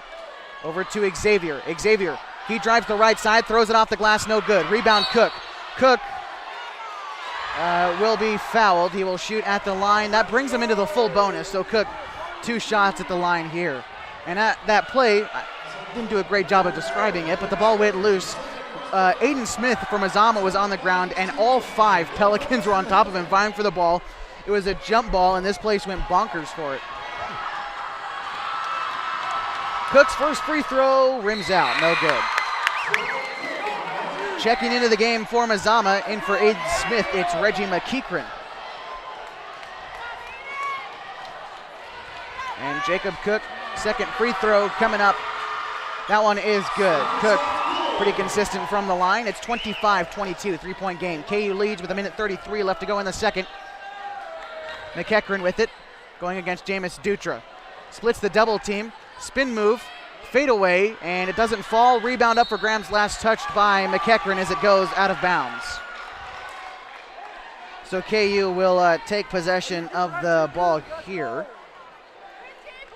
1:22 left to go at halftime. Stay with us. We'll break down the stats as we have them and talk about this crazy game we've seen so far. All right, Macias with it. He hands it off to Dutra on the other side.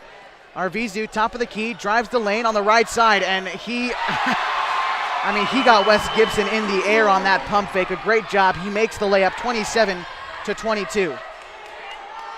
2 more points for Arvizu tonight. That's 7 for him on the game. Caleb Waits got around Macias, but kicks it back out to McEachran. Now back to Waits on the far side, the left corner. He drives inside, throws up a layup through contact. That was a nice job for, I believe that was Caleb Waits. His first points tonight. 27-24, under a minute now, 41 seconds. KU with it. Over to Dutra. Dutra to Darius, and the near corner. Back to Pablo. Pablo beyond the key, hands it off to Xavier. Now to Dutra, still in the same spot, beyond the key. KU just sort of handing it off. Gets Pablo a great look from long range. Can't knock it down. Rebound up for grabs, taken by Xavier. Pump fake, and he knocks it down.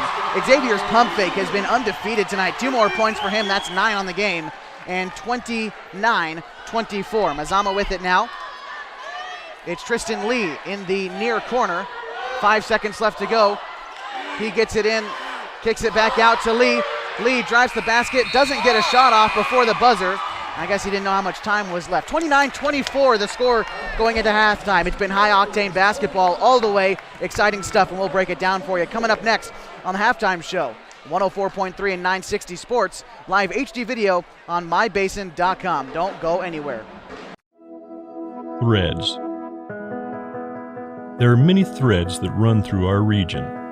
There are churches and schools and Little League teams that bring us together and bind us into communities. There are roads and cars, there are houses and jobs and businesses, all woven together to make the fabric of our communities. There are financial threads that are part of that tapestry as well. For over 80 years, it's been our pleasure to be headquartered here, providing financial services to generations of our friends and neighbors. From that first savings account, to retirement planning, and all of the cars and houses and groceries in between, we keep your money local, investing it back into our communities, adding more threads to the fabric to make our communities stronger. Pacific Crest Federal Credit Union. Find your path. Hi there. It's Les Schwab Tires.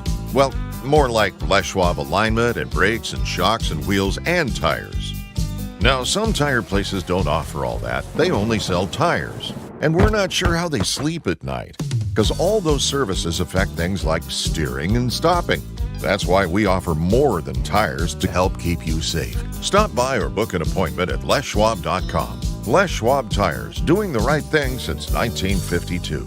What if I told you there's a fun destination to stay and play out there right on adventure's doorstep? A place nestled in Ponderosa Pines and surrounded by wildlife just minutes away from Crater Lake.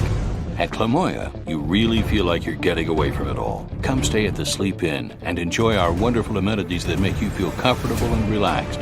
After a day of exploring, come and take a dip in our indoor heated pool. Then head over to the casino for some great food and fun. Adventure awaits at Klamoya Casino in Chiloquin.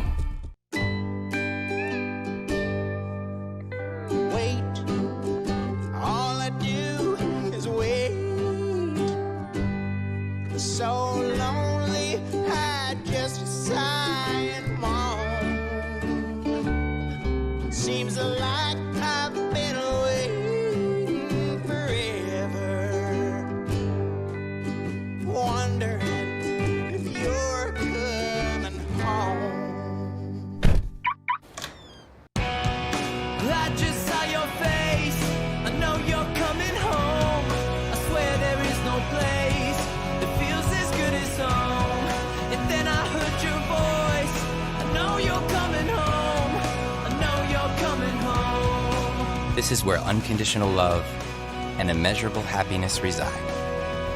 This is home. Coldwell Banker, where home begins.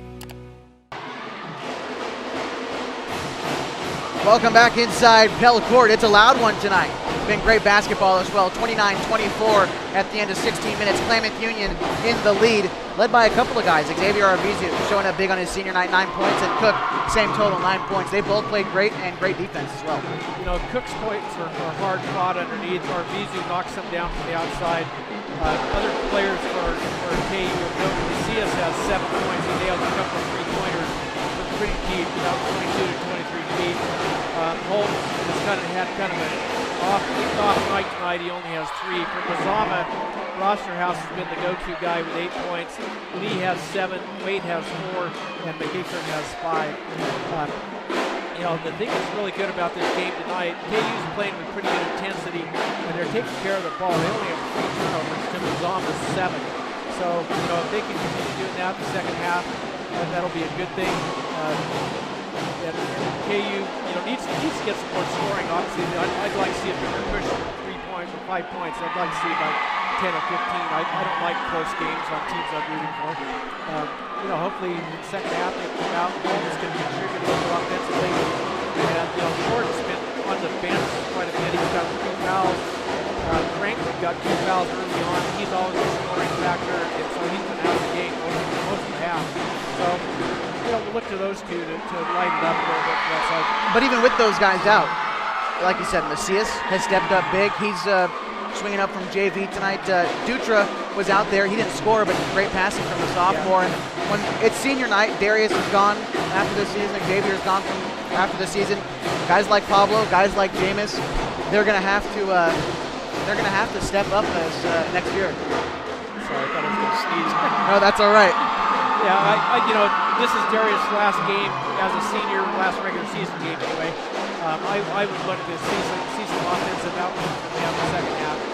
I'd also like to see Jordan, you know, he'll be back again next year, but I'd like to see him step up. Last time these guys met, Franklin had 18.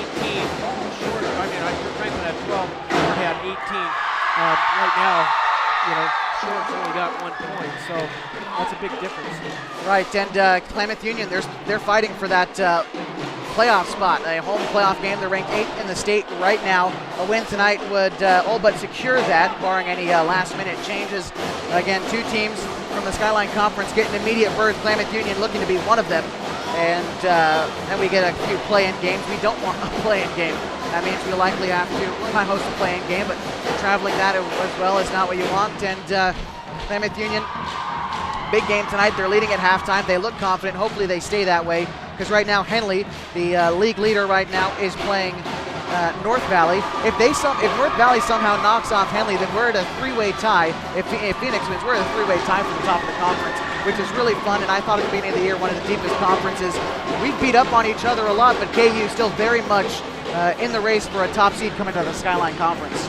They are. You know, again, a win tonight would be excellent. You know, a North Valley win over Henley would be a big plus for us too. Right. You know, I think the rankings are frozen after tonight. So tonight at midnight. Yeah. So KU's ranked 8th right now. I think Henley's ranked 5th. Is that right? They are 4th. 4th. Okay. So you know, both teams will be in the playoffs. You know, barring something unforeseen. But yeah, it should be fun this game. The rest of this game. All right, well, that's what we're looking forward to. The second half of action. KU home playoff game on the line. They lead by 5, 29-24, as we end near the end of halftime. Stay tuned for the second half of action coming up on 104.3 960 Sports and live HD video on mybasin.com. Threads. There are many threads that run through our region. There are churches and schools and Little League teams that bring us together and bind us into communities. There are roads and cars. There are houses and jobs and businesses, all woven together to make the fabric of our communities. There are financial threads that are part of that tapestry as well. For over 80 years, it's been our pleasure to be headquartered here, providing financial services to generations of our friends and neighbors. From that first savings account, to retirement planning, and all of the cars and houses and groceries in between, we keep your money local, investing it back into our communities. adding more threads to the fabric to make our community stronger. Pacific Crest Federal Credit Union. Find your path. Hi there. It's Les Schwab Tires. Well, more like Les Schwab alignment and brakes and shocks and wheels and tires. Now, some tire places don't offer all that. They only sell tires. And we're not sure how they sleep at night, because all those services affect things like steering and stopping. That's why we offer more than tires to help keep you safe. Stop by or book an appointment at leschwab.com. Les Schwab Tires, doing the right thing since 1952. What if I told you there's a fun destination to stay and play out there right on adventure's doorstep? A place nestled in Ponderosa Pines and surrounded by wildlife just minutes away from Crater Lake. At Klamath, you really feel like you're getting away from it all. Come stay at the Sleep Inn and enjoy our wonderful amenities that make you feel comfortable and relaxed. After a day of exploring, come and take a dip in our indoor heated pool. Then head over to the casino for some great food and fun. Adventure awaits at Klamath Casino in Chiloquin.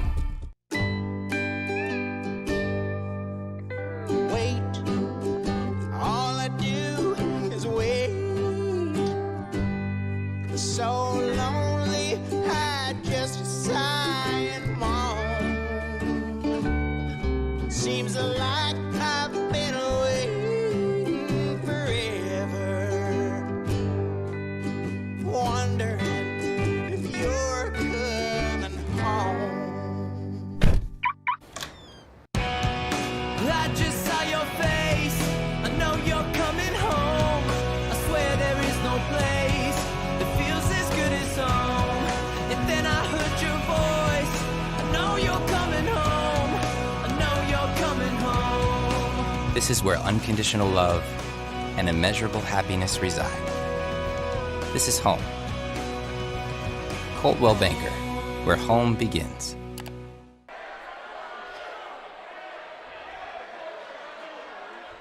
Well, as the band plays out of here at Pell Court, we welcome you back into the third quarter. 29-24, Klamath Union does lead in this one, and they will start the second half on defense. The 5 on the floor for them in their white uniforms with the red lettering and numbers is Aaron Franklin, Darius Holmes, Jacob Cook, and Garrett Short, along with Xavier Arvizu. The 5 on the floor for Mazama in their blues with the white lettering and trim. It's Cole Brosterhouse, Stephen Luna, Tristan Lee, Reggie McEachran, McEachran, and Hudson Bacchetti. They're kicking the band out of here, unfortunately. I think because they had the drums on the floor or something along those lines. But our official tonight, Whistler, is kicking everyone out. So no comment. No. Okay. Well, we're ready for third quarter basketball as Mazama inbounds it. Taking it was McEachran. McEachran brings it to the front, 47 for Mazama, and we are ready. 5-point game, 29-24. KU in the lead. Stephen Luna on the far side is Mazama now goes right to left. Stephen Luna throws up a layup, it misses. Rebound from Cook, he gets it to Arvizu. Arvizu to Darius, and that one rolls in. Darius, nice layup there. He's got 5 points tonight. And I'm not quite sure what the call was there. I'm looking down at my scorebook, and turnover from Mazama. Stepped on the inbounds line or over the inbounds line or out of bounds line, whatever it's called. The baseline. Baseline violation. All right. Well, lucky break there for KU, 31-24, 7.5 to go in the third. Inbound pass goes to Darius. He takes it on the left side. Now over to Arvizu, back to Darius. Darius still beyond the three-point line. Gets it to Short. Short right above the key. Now to Aaron Franklin. Missed much of the first half, did Franklin. Only played about 3 minutes. But he's back. Now Xavier with it. Gets it to Garrett Short. Short takes a screen.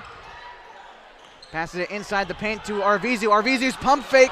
It works, but he can't convert on the shot. Bacchetti off his feet. It's still 31-24 with 7:04 left to go in the third. I'm sure Arvizu would like to have that shot again. Definitely. Brosterhouse with it.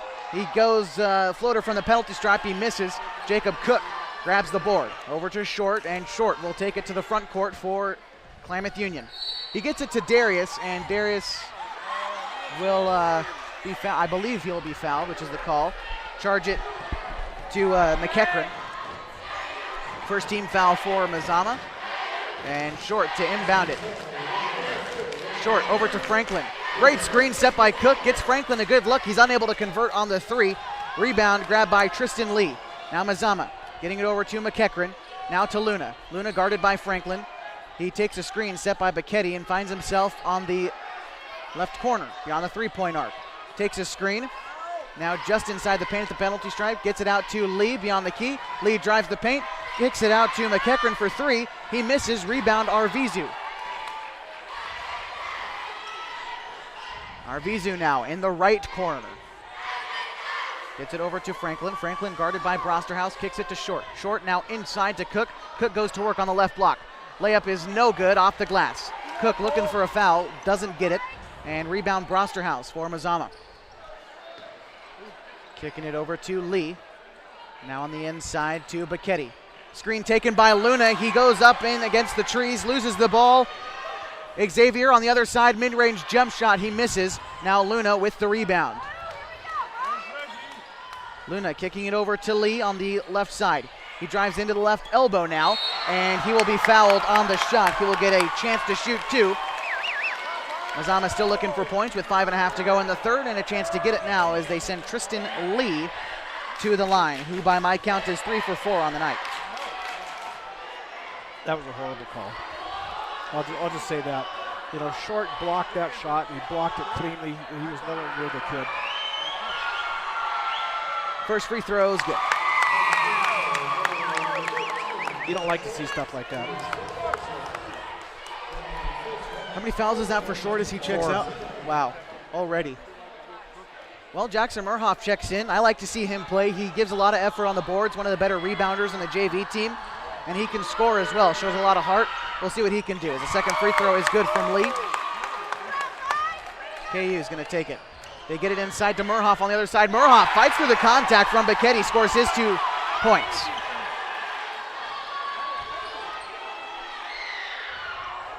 Mazama with it now.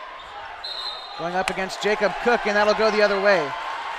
That would be an offensive foul. What did I say earlier this game? So we took the over. I took the under on 1.5, and that was the first one in the third quarter, so I'm still ahead. I think you took the over. Did you? But that's the second offensive foul. Is it? Yeah. Oh, well, I guess you win that one. KU will start with it. Aaron Franklin now gets it to Arvizu. Arvizu takes it up front for KU, guarded by Brosterhouse. Arvizu gets it to Holmes. Holmes drives the paint. He takes a lot of contact. He'll be fouled on his way to the basket, and Darius will shoot at the line for 2. Holmes right now is 1 for 2 at the line so far this game. He's got a chance for 2 more here.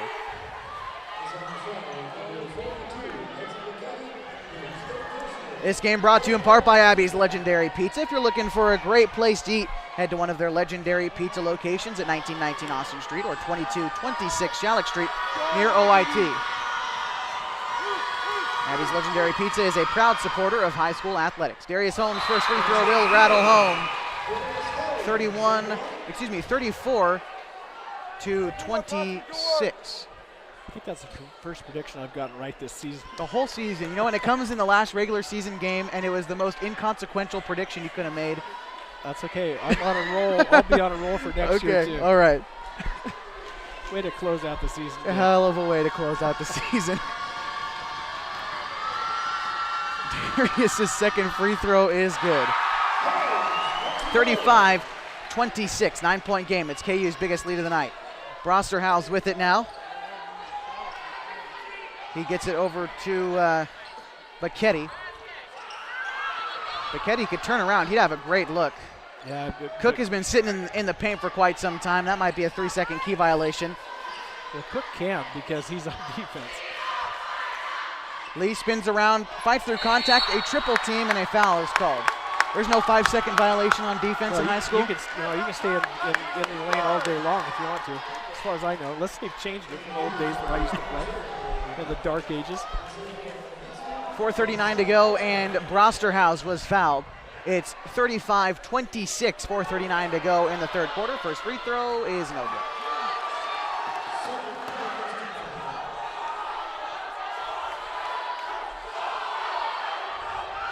Student section into it. Second free throw does fall. It's 35-27 KU with 4:37 to go in the quarter. Xavier Arvizu on the right side gets it inside to Cook, and a reach-in foul is going to be called against Tristan Lee.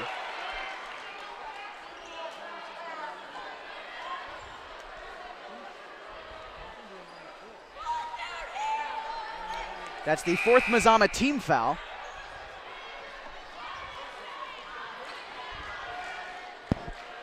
And KU will inbound. Darius to Xavier. Xavier to Cook as he works on the right side. Cook in the double team. Jump shot, fadeaway. Cook make it look so easy. 37-27 on the fadeaway jumper in the block. That's 6 points for him tonight. 11 points for him tonight. And the ball goes out of bounds. We'll stay with Mazama. Nice block by Murhoff. He went up and swatted that one. Murhoff shows a lot of heart on defense. Gets frustrated with himself, but he can balance himself out easy. Checking in for Mazama, Alex Hayden. Hayden provides a spark for Mazama off the bench. Fadeaway jumper, answering right back was Isaac Haggerty. 2 points for him, 37-29. Haggerty with 2. 4:04 left to go in the third quarter. Arvizu beyond the key. Xavier finds Darius. Darius out to Franklin. Back to Darius, over to Xavier. Xavier tries to work around Brosterhouse, splits the double team, he gets fouled, and he will shoot at the line for 2 as the shot does not fall.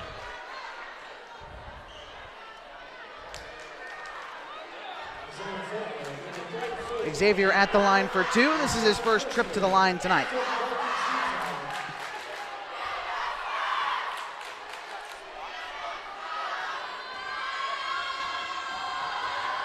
Xavier's free throw does not fall. Arvizu so far this season at the line an 80% free throw shooter, but he's only shot 17 on the season, so small sample size, sure, but still a knockdown shooter as he gets his second one to fall. 38-29, KU with the lead with 3:46 left to go in the third quarter. They lead Mazama at home. Still looking for that final playoff spot, a home playoff game rather. Caleb Waits goes up against Franklin on the other side as he brings it up to the front court for Mazama. Dishes it over to Brosterhouse. He's in front of the student section. Now inside to Haggerty. Haggerty, another fadeaway jump shot. That one will fall, a 7-point game. Haggerty, 4 points for him. Darius Holmes on the other side goes to the basket. He misses an open look. Fight for the ball, and it's going to be a jump ball. Possession will stay with KU. Cook fighting for that rebound. Coach Case better back up. He's on the floor a little bit, voicing some concerns, but don't want to be asking for a timeout and get a technical. We've seen that once today. Interesting call. Yeah. All right, Darius to inbound. Darius bounce pass to Xavier. Loose ball, still up for grabs. It's going to be snagged by number 24 for Mazama, rather that's 34. Oh my goodness, Jacob Cook on the other end climbs the ladder, blocks it. Darius shoots, misses, gets his own rebound, can't put it back up, and in Alex Hayden with it now for Mazama. Bounce pass over to Waits, out to Brosterhouse. Arvizu picks his pocket, but Brosterhouse recovers the goods. Now on the other side. And turnover. Charge it to Hayden for Mazama. And Jacob Cook on the other side. I was looking at my scorebook to get a kid's name right, and he climbs the ladder, gets a great block, and saves a couple points. 38-31, KU with the lead. 2:42 left to go in the third quarter. Arvizu takes a screen. It's blocked by Brosterhouse beyond the three-point line. Brosterhouse 2-on-1. He throws up a layup and he gets fouled, so it doesn't fall. He'll get a chance at the line for 2. Brosterhouse standing 6'3", got above everyone. Arvizu came in charging with a hard foul, but just shooting 2 at the line. It's a 7-point game. KU at 1 point led by 9. That was their biggest lead so far this evening. Mazama getting back into this one a bit. First free throw will fall for Brosterhouse.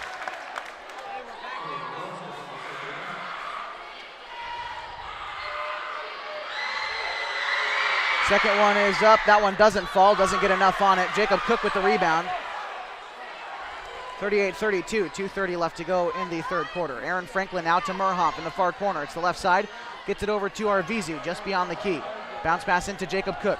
Cook in the paint now, trying to get to the basket. Kicks it out to Xavier. Now to Franklin. Franklin just beyond the key. Now to Xavier, to Darius. Darius steps back, doesn't shoot. Back to Xavier.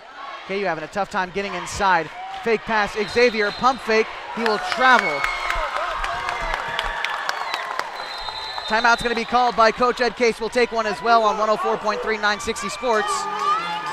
The score, it is 32. Mazama. KU's got 38 with 2:01 left to go in the third quarter. You're watching live HD video on mybasin.com. Hi there. It's Les Schwab Tires. Well, more like Les Schwab alignment and brakes and shocks and wheels and tires. Now, some tire places don't offer all that. They only sell tires. And we're not sure how they sleep at night, because all those services affect things like steering and stopping. That's why we offer more than tires to help keep you safe. Stop by or book an appointment at leschwab.com. Les Schwab Tires, doing the right thing since 1952. Welcome back. We're in the third quarter live from Pell Court, your Abby's legendary pizza game of the week, live on 104.3 960 Sports. HD video on mybasin.com. Klamath Union leads the Mazama Vikings 38-32 at 2:01. Again, left to go in the third quarter. Coming out of the break, Mazama will start with the basketball. The 5 on the floor for them. It's McEachran, Hayden, Waits, Brosterhouse, and Bacchetti. And the five on the floor for KU. It's Franklin, Holmes, Arvizu, Cook, and Murhoff. All right, Mazama with it. Pass intended for Brosterhouse is broken up by Cook. Caused a loose ball. Mazama able to recover. Alex Hayden with it. He gets it outside to McEachran, about half court. McEachran picked up by Darius, takes a screen, goes inside against Murhoff. Mid-range shot. Murhoff gets a hand in the face and makes the contested shot work out. Darius Holmes drives lane on the other side. Slick bounce pass to Cook. That's what great team chemistry looks like as Cook adds a pair of points to his total. 40-32, a minute 24 left to go in the game. Hayden with a mid-range jump shot, he knocks it down. 40-34, a minute 17 left to go. KU leads. Xavier Arvizu giving it back to Franklin on the inbound pass. Aaron will take it up for the Pels. Aaron passes it back to Xavier, and a foul is going to be called to Brosterhouse. Cole Brosterhouse sort of stuck in a rough situation there. The foul was inevitable.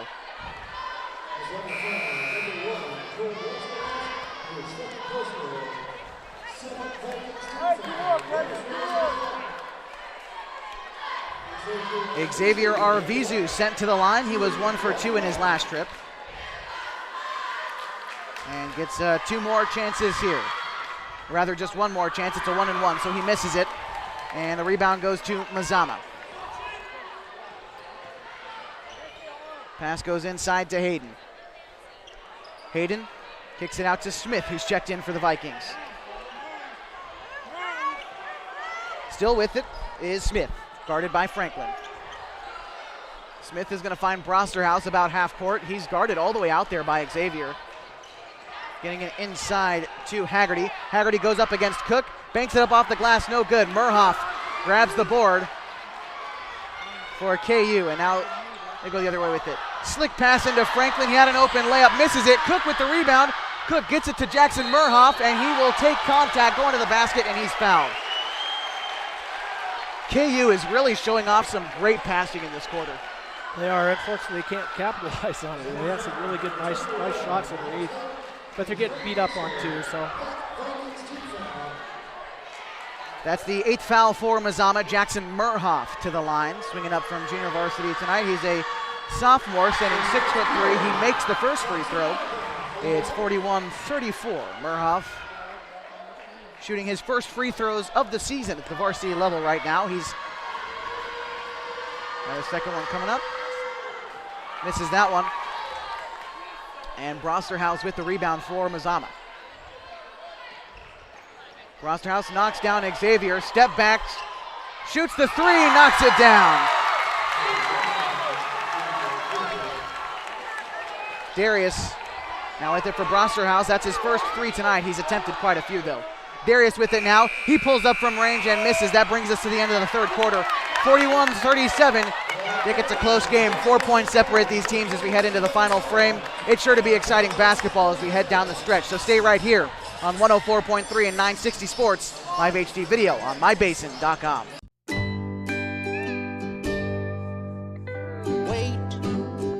All I do is wait.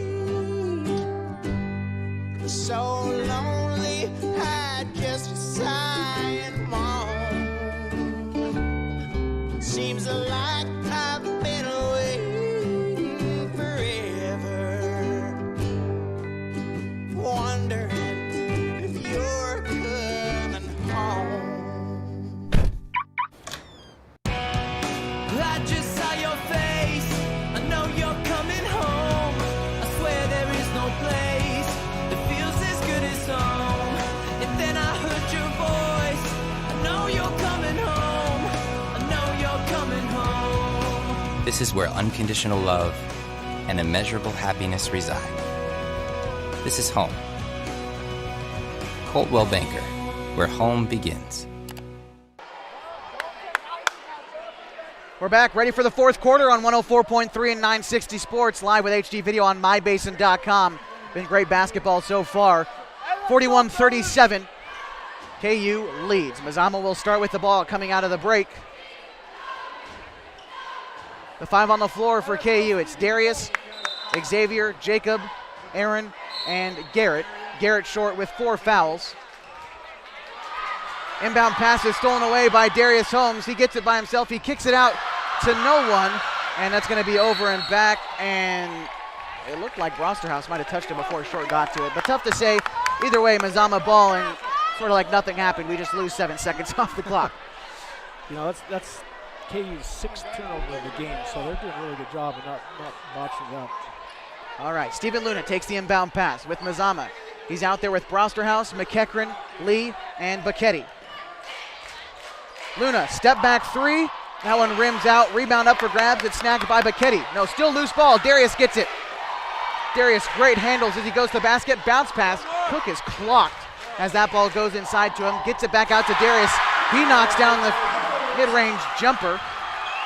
2 more points for him.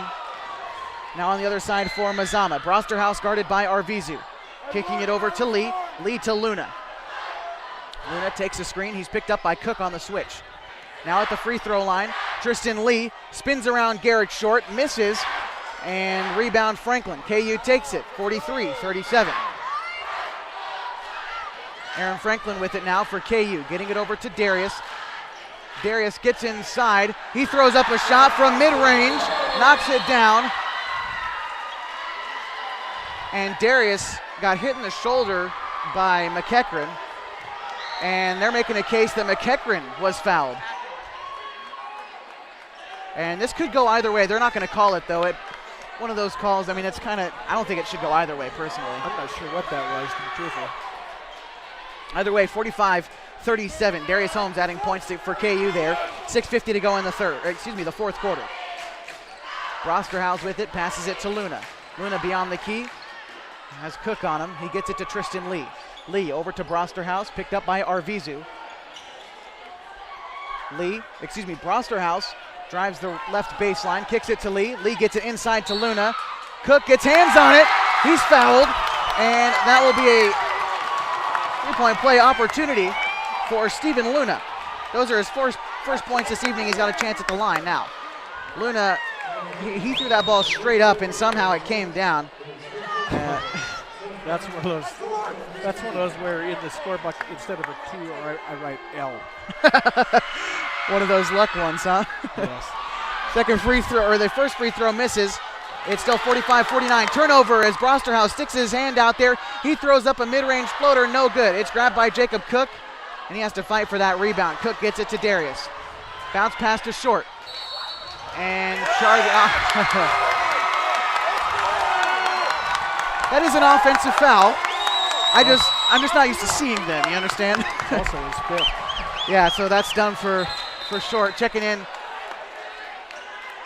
Taylor is not on the bench. He's sprained his knee or something earlier. They're going to try to find a replacement. I'm not quite sure who they're going to bring in.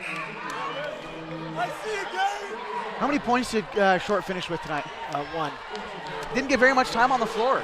No, he was in foul trouble early on, and they added more to it. Well, Murhoff comes in for him. I think that's a fair choice, having 2 tall guys down there to try to combat Mazama's tall guys. They're with it. Mazama with it. Luna takes a shot from the right elbow and knocks it down. It's 45-41, 5:56 to go in the game. Xavier Arvizu, he brings it up. Xavier gets around Brosterhouse, kicks it out to Murhoff. Murhoff to Franklin. Now to Cook. Cook beyond the key. Fakes the pass. Cook moves to the basket. He gets beat up. He's fouled.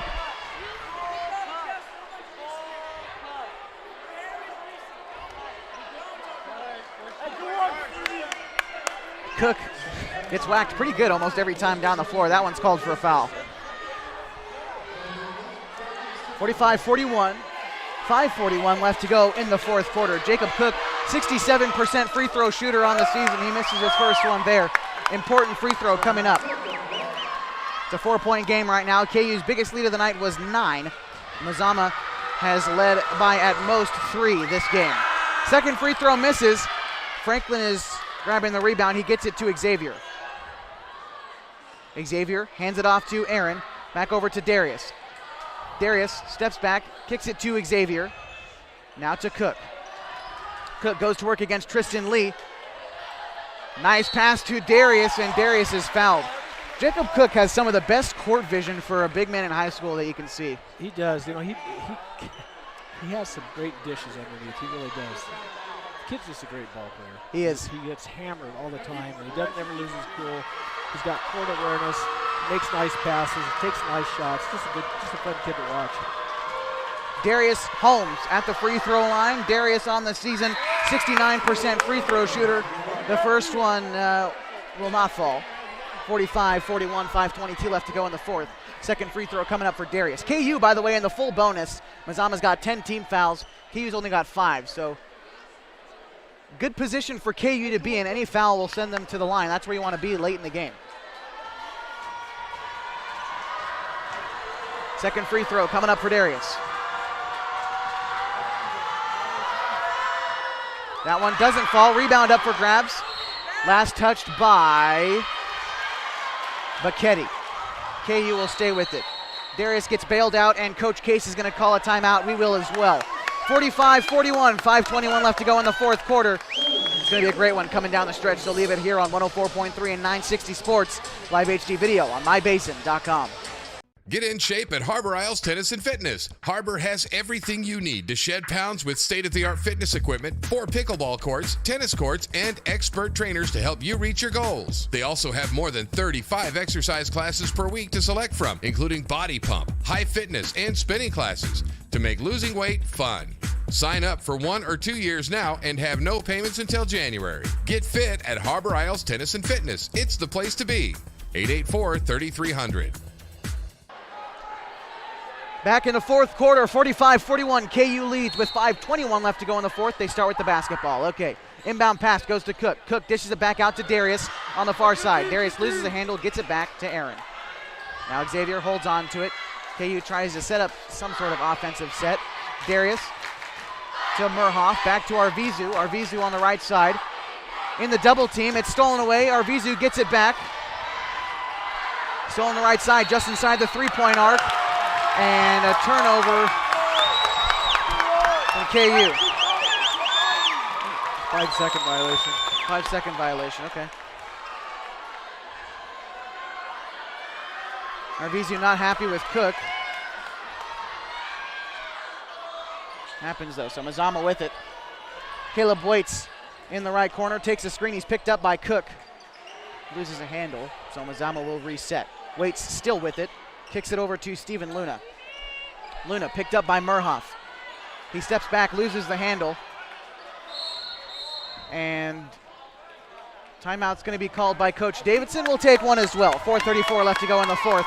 Still 45-41, KU with the lead. Don't switch the channel at mybasin.com, 104.3, 960 Sports. Hi there. It's Les Schwab Tires. Well, more like Les Schwab alignment and brakes and shocks and wheels and tires.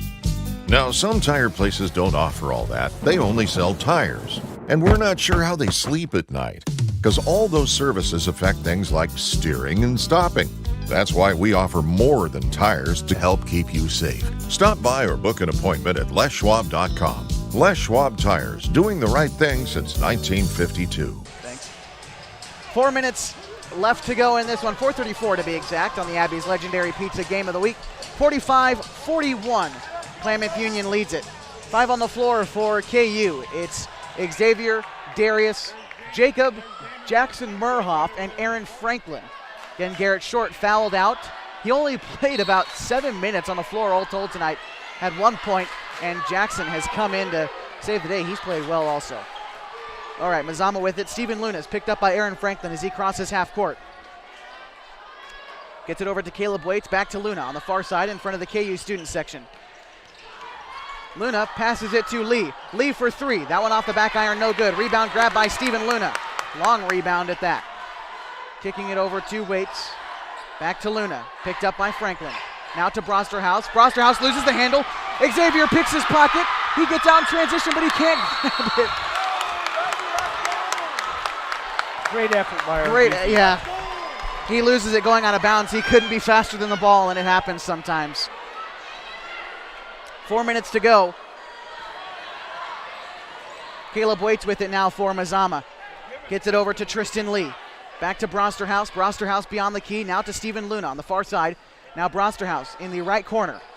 Guarded by Arvizu. Brosterhouse, step back 3. Off the back iron, no good. Jacob Cook with the rebound. He gets it to Darius. Now KU a chance to extend this lead. Aaron Franklin gets the ball. Mid-range jump shot, no good. Rebounded by Lee. Now Mazama going the other way.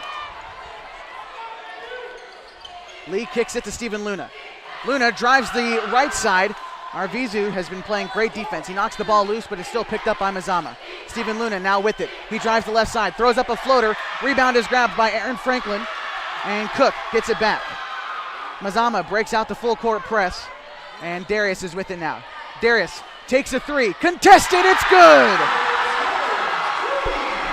48-41 on the back of Darius Holmes' three-pointer. Mazama with it now on the other side. Steven Luna kicks it to Waits. Waits goes up against Holmes. Waits kicks it to Steven Luna.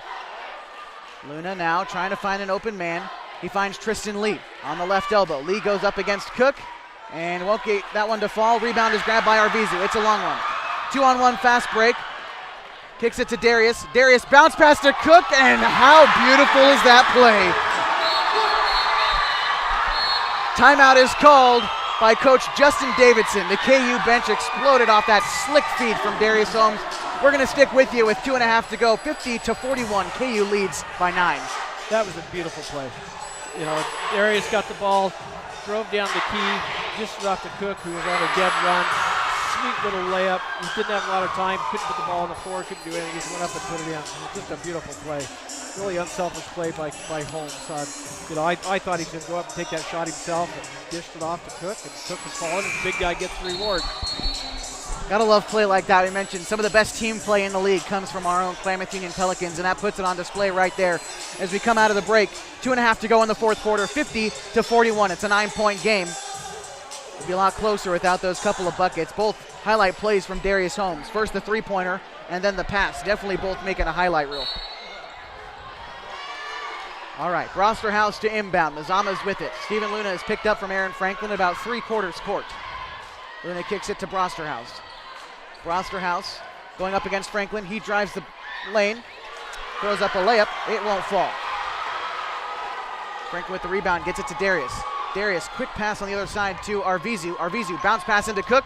Cook with the great left-handed hook finish there. 2 more points for him, 52-41. And on the other side, Mazama can't keep control of the basketball. Tries to get it into Cook. It's stolen away by Bacchetti for Mazama. 2 back-to-back turnovers for these teams. Brosterhouse, open look from 3. Off the front of the rim, it's no good. Rebound up for grabs. It's snagged by Tristan Lee. Mazama, a chance to slow down now. $1:45 left to go in the fourth quarter. They're down by 9. They need a quick score here. Steven Luna against Franklin. He splits the double team. Jackson Murhoff showing great effort, but getting charged with a foul there. and that will send Steven Luna to the line for 2. And Murhoff frustrated. He says, I got him, but I'll give him a foul this time. That was a nice swat. That was. Luna's first free throw won't fall, and Dick, you know what they say. Ball don't lie. That's right.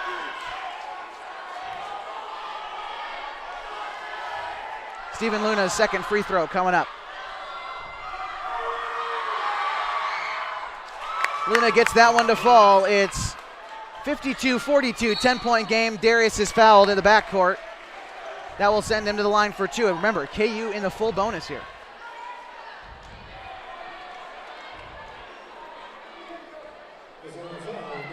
So now what we need to do is make our free throws. Make the free throws. This game is pretty much locked up. Got a 10-point lead with a minute and a half. Darius with a couple of big free throws here for sure.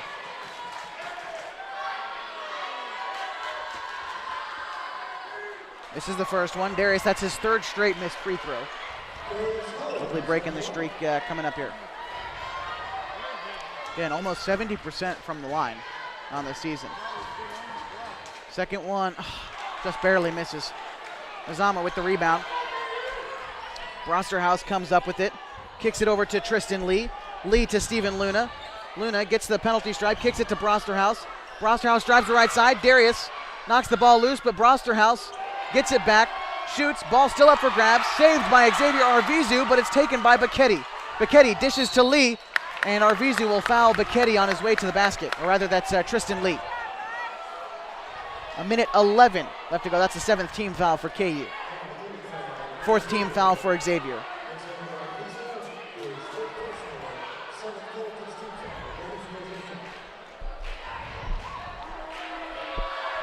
(52-42), a chance to trim the lead to single digits with a minute and change. Unable to convert is Tristan Lee.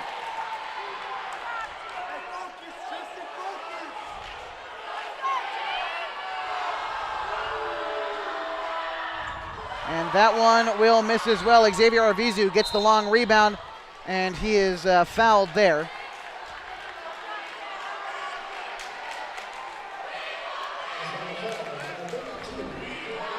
And that'll send Xavier Arvizu to the line.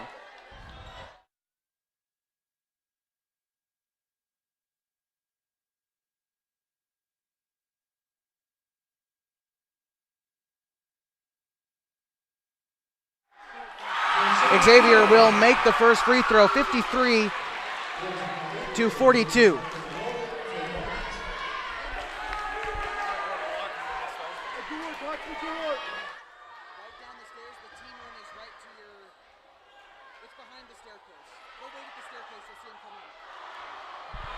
Rebound still up for grabs.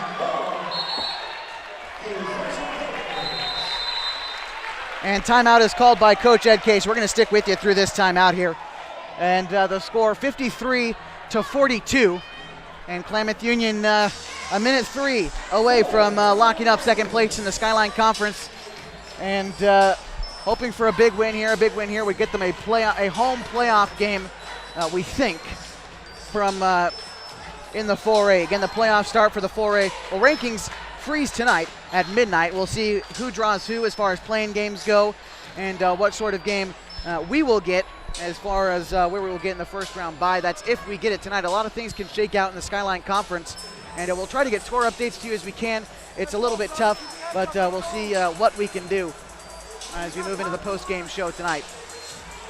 As long as KU is able to hold on to this 9-point lead. KU at 1 point leading by 13.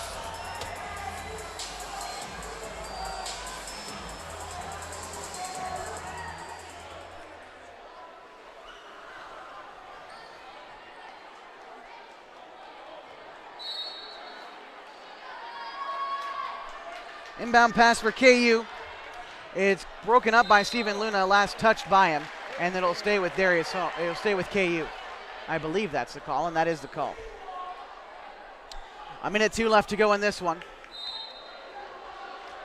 And Darius will inbound it from right in front of his bench.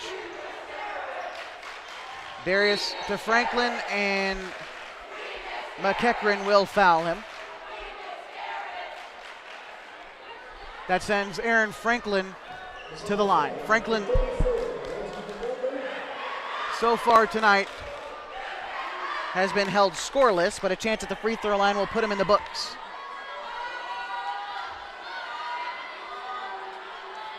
And there he is at the line right now. Franklin on the season, 71% from the free throw line.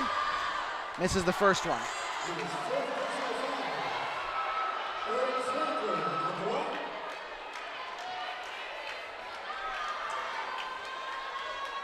Aaron Franklin's second free throw. That one will fall. And Cook, as is tradition, Cook gets his glasses knocked off there. And Xavier, I'm not quite sure what happened, but Cook gets his glasses knocked off, trying to figure out what happened. Coach Ed Case is chuckling about it.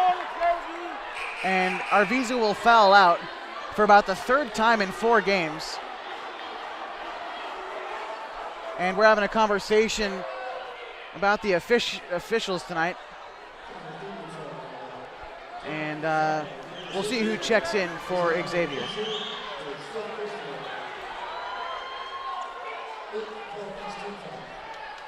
A technical foul was called on Arvizu, I guess. I'm not quite sure. I didn't see the T. But at the line for Mazama is Brosterhouse. Xavier, none too happy on the bench. Coach Case recognizes it, though. It's the end of the game. Arvizu might have said something not too favorable, and Brosterhouse misses the free throw on the other side. Second one is up, and that one will fall. It's a 11-point game, 54-43. And back at the 5 on the floor for KU, Mark Bunding, Aaron Franklin, Darius Holmes, Jackson Murhoff, and Jacob Cook. To inbound for Mazama, Steven Luna. He gets it over to McEachran. Now to Tristan Lee. Lee goes up against Bunding. Now back to McEachran. McEachran kicks it out to Luna. Luna spin move to get around Franklin. He's going to kick it out to McEachran for 3. It's good. Timeout is called by Coach Justin Davidson. 54-46. 42 seconds left to go. This game is not over yet. But KU calling the timeout with 42.9 seconds left to go in the fourth and final quarter. Again, KU right now on the season, 6-3 in league play. Henley is 7-2. If Henley loses to Phoenix tonight, to North Valley tonight, and we win, if Phoenix wins, that'll create a 3-way tie in the Skyline Conference. Tiebreakers, descending order, then overall record, and then interesting to see how the Skyline Conference will shake out. I said at the beginning of the year, one of the deepest conferences in the state. Any team can win on any given night, and it's a lot of fun. We've got about 3 really good teams in this league, in Henley, KU, and Phoenix, the 3 fighting for the playoff spots. Hidden Valley fell out of that race after losing their last 3, and they are playing Phoenix tonight. All right, we're back in the action. 54-46, KU leads, and they will start with the basketball with 42.9 seconds. Aaron Franklin to inbound. Franklin finds Bunding, and Mark races to the other side. Mark is going to be fouled before taking the shot, but still 2 free throws nonetheless for him, and he will go to the line. Mark Bunding on the season getting his first chances at the free throw line as a varsity player. 37 seconds left to go in the fourth quarter. Mark, another one of those guys who swings up from JV. In his performances, he's yet to score a basket for this team. I've seen him shoot around in practice. He's got deadly aim, but another one of those guys who, for KU, Bunding is a junior, going to step up as a senior next year and hopefully be a leader for this team. Bunding's second free throw will not fall.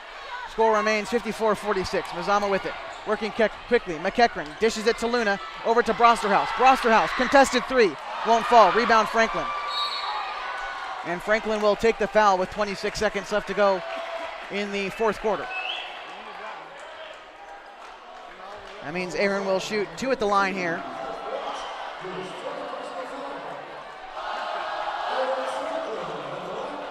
KU student section starts to celebrate tonight at Pelican Court. as they seem to think that they've come away with this one. And we've got to see 26 seconds separates KU from their first tournament berth since 1984. 35 years, almost 36, since this team has been to the state tournament. And Franklin hits the second one, and only the second one. McEachran on the other side for Mazama, throws up a shot, it'll fall. McEachran, 2 points for him. Jackson Murhoff on the other side. Jackson lays it up, that one will fall. 2 more points for Murhoff. That will bring us to the end of this one, 57-48. 2-1 final. 57-48's the final. Klamath Union is going to the state tournament, or so we think. We'll break it all down for you coming up next on the post-game show. Klamath Union coming away with a big victory here. We're going to get Dick North to give us Xavier Arbizu on the post-game show coming up here on 104.3 and 960 Sports. HD video on mybasin.com. Stick around for the post-game show coming up. Threads. There are many threads that run through our region. There are churches and schools and Little League teams that bring us together and bind us into communities. There are roads and cars. There are houses and jobs and businesses, all woven together to make the fabric of our communities. There are financial threads that are part of that tapestry as well. For over 80 years, it's been our pleasure to be headquartered here, providing financial services to generations of our friends and neighbors. From that first savings account, to retirement planning, and all of the cars and houses and groceries in between, we keep your money local, investing it back into our communities, adding more threads to the fabric to make our communities stronger. Pacific Crest Federal Credit Union. Find your path. Hi there. It's Les Schwab Tires. Well, more like Les Schwab alignment and brakes and shocks and wheels and tires. Now, some tire places don't offer all that. They only sell tires. And we're not sure how they sleep at night, because all those services affect things like steering and stopping. That's why we offer more than tires to help keep you safe. Stop by or book an appointment at leschwab.com. Les Schwab Tires, doing the right thing since 1952. What if I told you there's a fun destination to stay and play out there right on adventure's doorstep? A place nestled in Ponderosa Pines and surrounded by wildlife just minutes away from Crater Lake. At Klamoya, you really feel like you're getting away from it all. Come stay at the Sleep Inn and enjoy our wonderful amenities that make you feel comfortable and relaxed. After a day of exploring, come and take a dip in our indoor heated pool. Then head over to the casino for some great food and fun. Adventure awaits at Klamoya Casino in Chiloquin.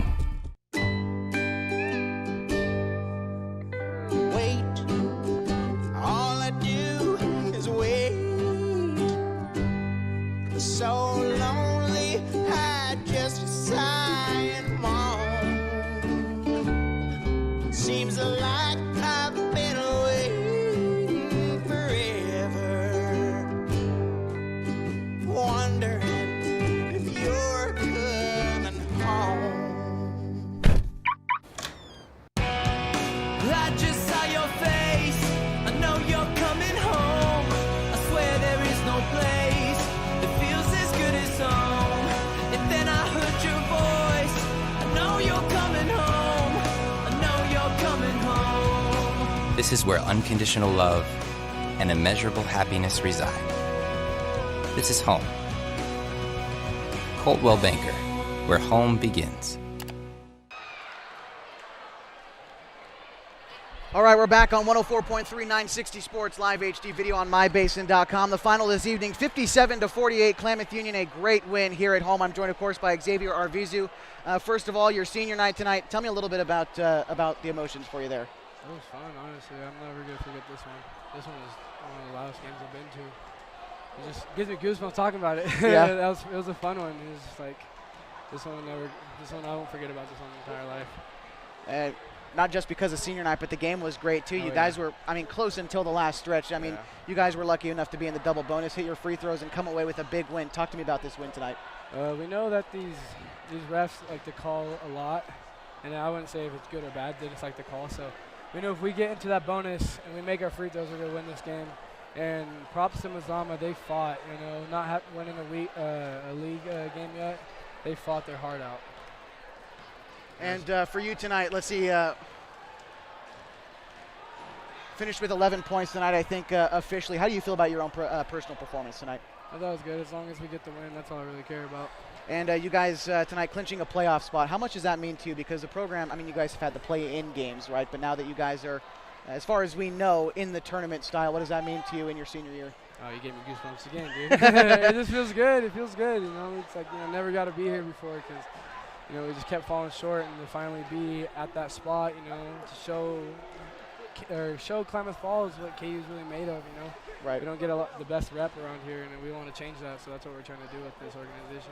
So if it's like that, right, and you guys get to that playoff spot, you guys are off until March 7th, and stuff like that. I always ask teams, when you have a long break like this, especially when you guys have sort of been rolling, at least offensively, I think, do you like this time off, or would you rather, you know, get right back and play in 2 days? Me personally, I want to get back and play because it just is. It's like not doing the same routine when you wake up. You know, you're not going to be playing for a while, so it's going to be like weird and then all these practices. But I think it's good because we need to let our bodies rest. You know, our team plays really hard, so it's just like we need that rest, honestly. All right, well, we'll see you then at the playoffs, and I'll let you get back to your team. I know Coach Case is probably waiting for you out there in the locker room, so I'll let you get back there. Xavier Arvizu on the post-game show tonight. Thank you very much. And his team won 57-48. He left these headphones pretty sweaty. I'll try to get them off for you, Dick, before I give them back to you. Great game tonight for him. Finished with 11 points, I believe, officially this evening. At least that's what we got him at. So hopefully these headphones are okay for you, Dick, as I hand them back to you here. Are they okay? That's nasty. Is it pretty bad? I should get hazard pay for putting these things on. Okay. Well, the final this evening, 57-48. And Xavier Arvizu on his senior night led this team. Go down your list there, Dick. Okay, I've got Arvizu. Now, this isn't quite official because I had to run down to get an interview. So we may be off a few points here and there, but it's pretty close. Arvizu had 11 points. I have Cook with 17. Messias with 9. Short only had 1. He sat out most of the game. Franklin had 2. Made some clutch free throws down the stretch. Murhoff had 3, and I have Holmes at 14. And Darius, you know, most of the points he scored were in the second half. He only had 3 at the end of the second quarter. Came back and scored 4 points in the third, and then another 7 in the fourth. So that was a good effort on his behalf. Brosterhouse, I have at 19. And he may have gotten a 3 that belonged to somebody else. Luna had 3. Hayden had 2. Lee had 9. Wade had 4. McEachern had 8. And I have Haggerty at 4. You know, it was a really fun game to watch. It was pretty intense from the opening tip-off to the end. Mazama had a chance to come back and get it pretty close at the end. You know, KU had a 10-point lead and then, you know, threw that away a little bit. One of the key things I think for turnovers, KU only had, I have 6 turnovers. Mazama only had 3 in the second. I had 6 in the second half for KU and 3 for Mazama in the second half. So, you know, both teams did a pretty good job of taking care of the ball. It's senior night tonight here at Pelican Court, but I want to talk to you about someone who we've admired all season who's not a senior, and that's Jacob Cook. Having another great game tonight, getting beat up down low. You were down there, but he got his glasses knocked off again tonight. So he works hard every night, and you can't speak enough about how much he means to this team and helping his team clinch a playoff spot tonight. You know, he had 17 points, and those 17 points are not easy buckets. Right. I mean, you know, he may get the ball underneath, you know, 8 or 10 feet out from the bucket. He makes a couple of moves. He has a good spin move. He likes to go shoot left-handed. I don't know. He may actually be a left-handed kid looking at a shot. Right. And he just gets beat up all night long. You know, he fights really hard for a position. He gets a lot of rebounds. He gets a lot of block shots, and he just gets pummeled under there. And the kid keeps his cool. You know, and that's one thing you can't say enough about a kid at this level. You know, if he can play ball and he's getting beat up that badly underneath, and you know, he doesn't get a lot of fouls, and he doesn't complain. He just goes out there and he's a workhorse all night long. He just works really hard. He hustles. He, you know, causes people to screw up their shots because he's intimidating, because he's tall. He can jump.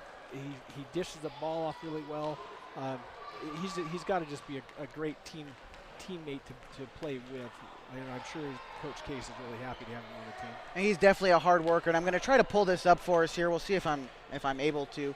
The OSAA site to try to see if we got any final scores from around the basin in our Skyline Conference. But barring any last-minute changes in the rule set, I believe we've clinched home court advantage for at least our first playoff game. And that is something that these guys on senior night will take home with them and should be very, very proud of this season. And Coach Ed Case turning this program around, allowing his team to be able to do that. First time since 1984 we've been in the tournament. That's pretty impressive. That's a 30. What is this? 2020. 35, so 36 year, yeah. So that's pretty impressive. And you see it in the kids' attitudes too. Last year, I wasn't here, of course, but this year, Case's second year, the attitude of his team has switched. You can't credit him enough.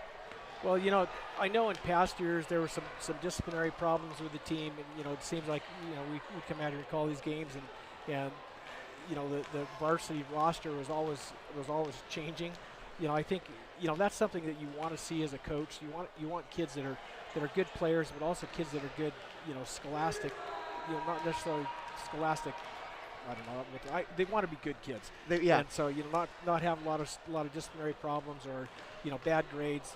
And that's something that KU I know struggled with in past years. So, to have kids of this quality, this caliber, that's something that comes with good coaching. It also comes with good effort on the teacher's behalf too. So I think the whole faculty here at KU is to be commended for what they've done here. And we do have a final score over the hill at North Valley. Henley has won 56-39. They clinched the Skyline Conference Championship again, so they will definitely get a home game. Now we just have to wait on the score. I'm trying to find it. I don't know if I'll be able to, but the final score from the Phoenix Hidden Valley game, if Phoenix loses that one, we will for sure get the home playoff spot. And even then, I think with how highly we're ranked, when the seedings do come out, we should be able to. I think it's just a matter of if the home game is either a play-in game or an actual bracket game. But either way, a home playoff game, you got to love it. Yeah, I mean, again, it's been forever, 36 years since KU went to playoffs. I would say, since they were ranked 8th going into this game tonight, I don't anticipate they drop any in the rankings. Well, the only thing is if Phoenix finishes ahead of us, only 2 spots get the immediate berth into the playoffs. The rest have to play in. That's the only thing. But even then, at least from what I've looked at, and as certain as I am, which is about 90%, we should be able to finish above Phoenix, at least from our overall record in descending order, because we beat North Valley twice and they haven't. Right. So I think that, as far as I know, I'm just trying to cover all my bases. As far as I know, we'll still be locked in from the research that I've done and read the rules. So we just want to make sure we could be tied with them, but we'll finish second. Well, regardless, KU is going to go into the playoffs, so that's what we play for. So. Right, exactly. And Klamath Union finishes the regular season 7-3. Henley's above them. They finish 8-2. They're ranked 4th in the state. As far as we know, the descending order from there is Phoenix, Hidden Valley, North Valley, and Mazama. Next time out for some of these teams, it's playoff time. And that's what you live for. Coming in and playing in March is what you want when you play basketball. Otherwise, Oregon Tech tomorrow plays Northwest Christian in the first round of the Cascade Collegiate Conference playoffs. Also tomorrow, Triad boys are playing North Douglas and in the first round of the playoffs. And also in the first round of the playoffs, Lost River boys and girls play this Saturday, Sunday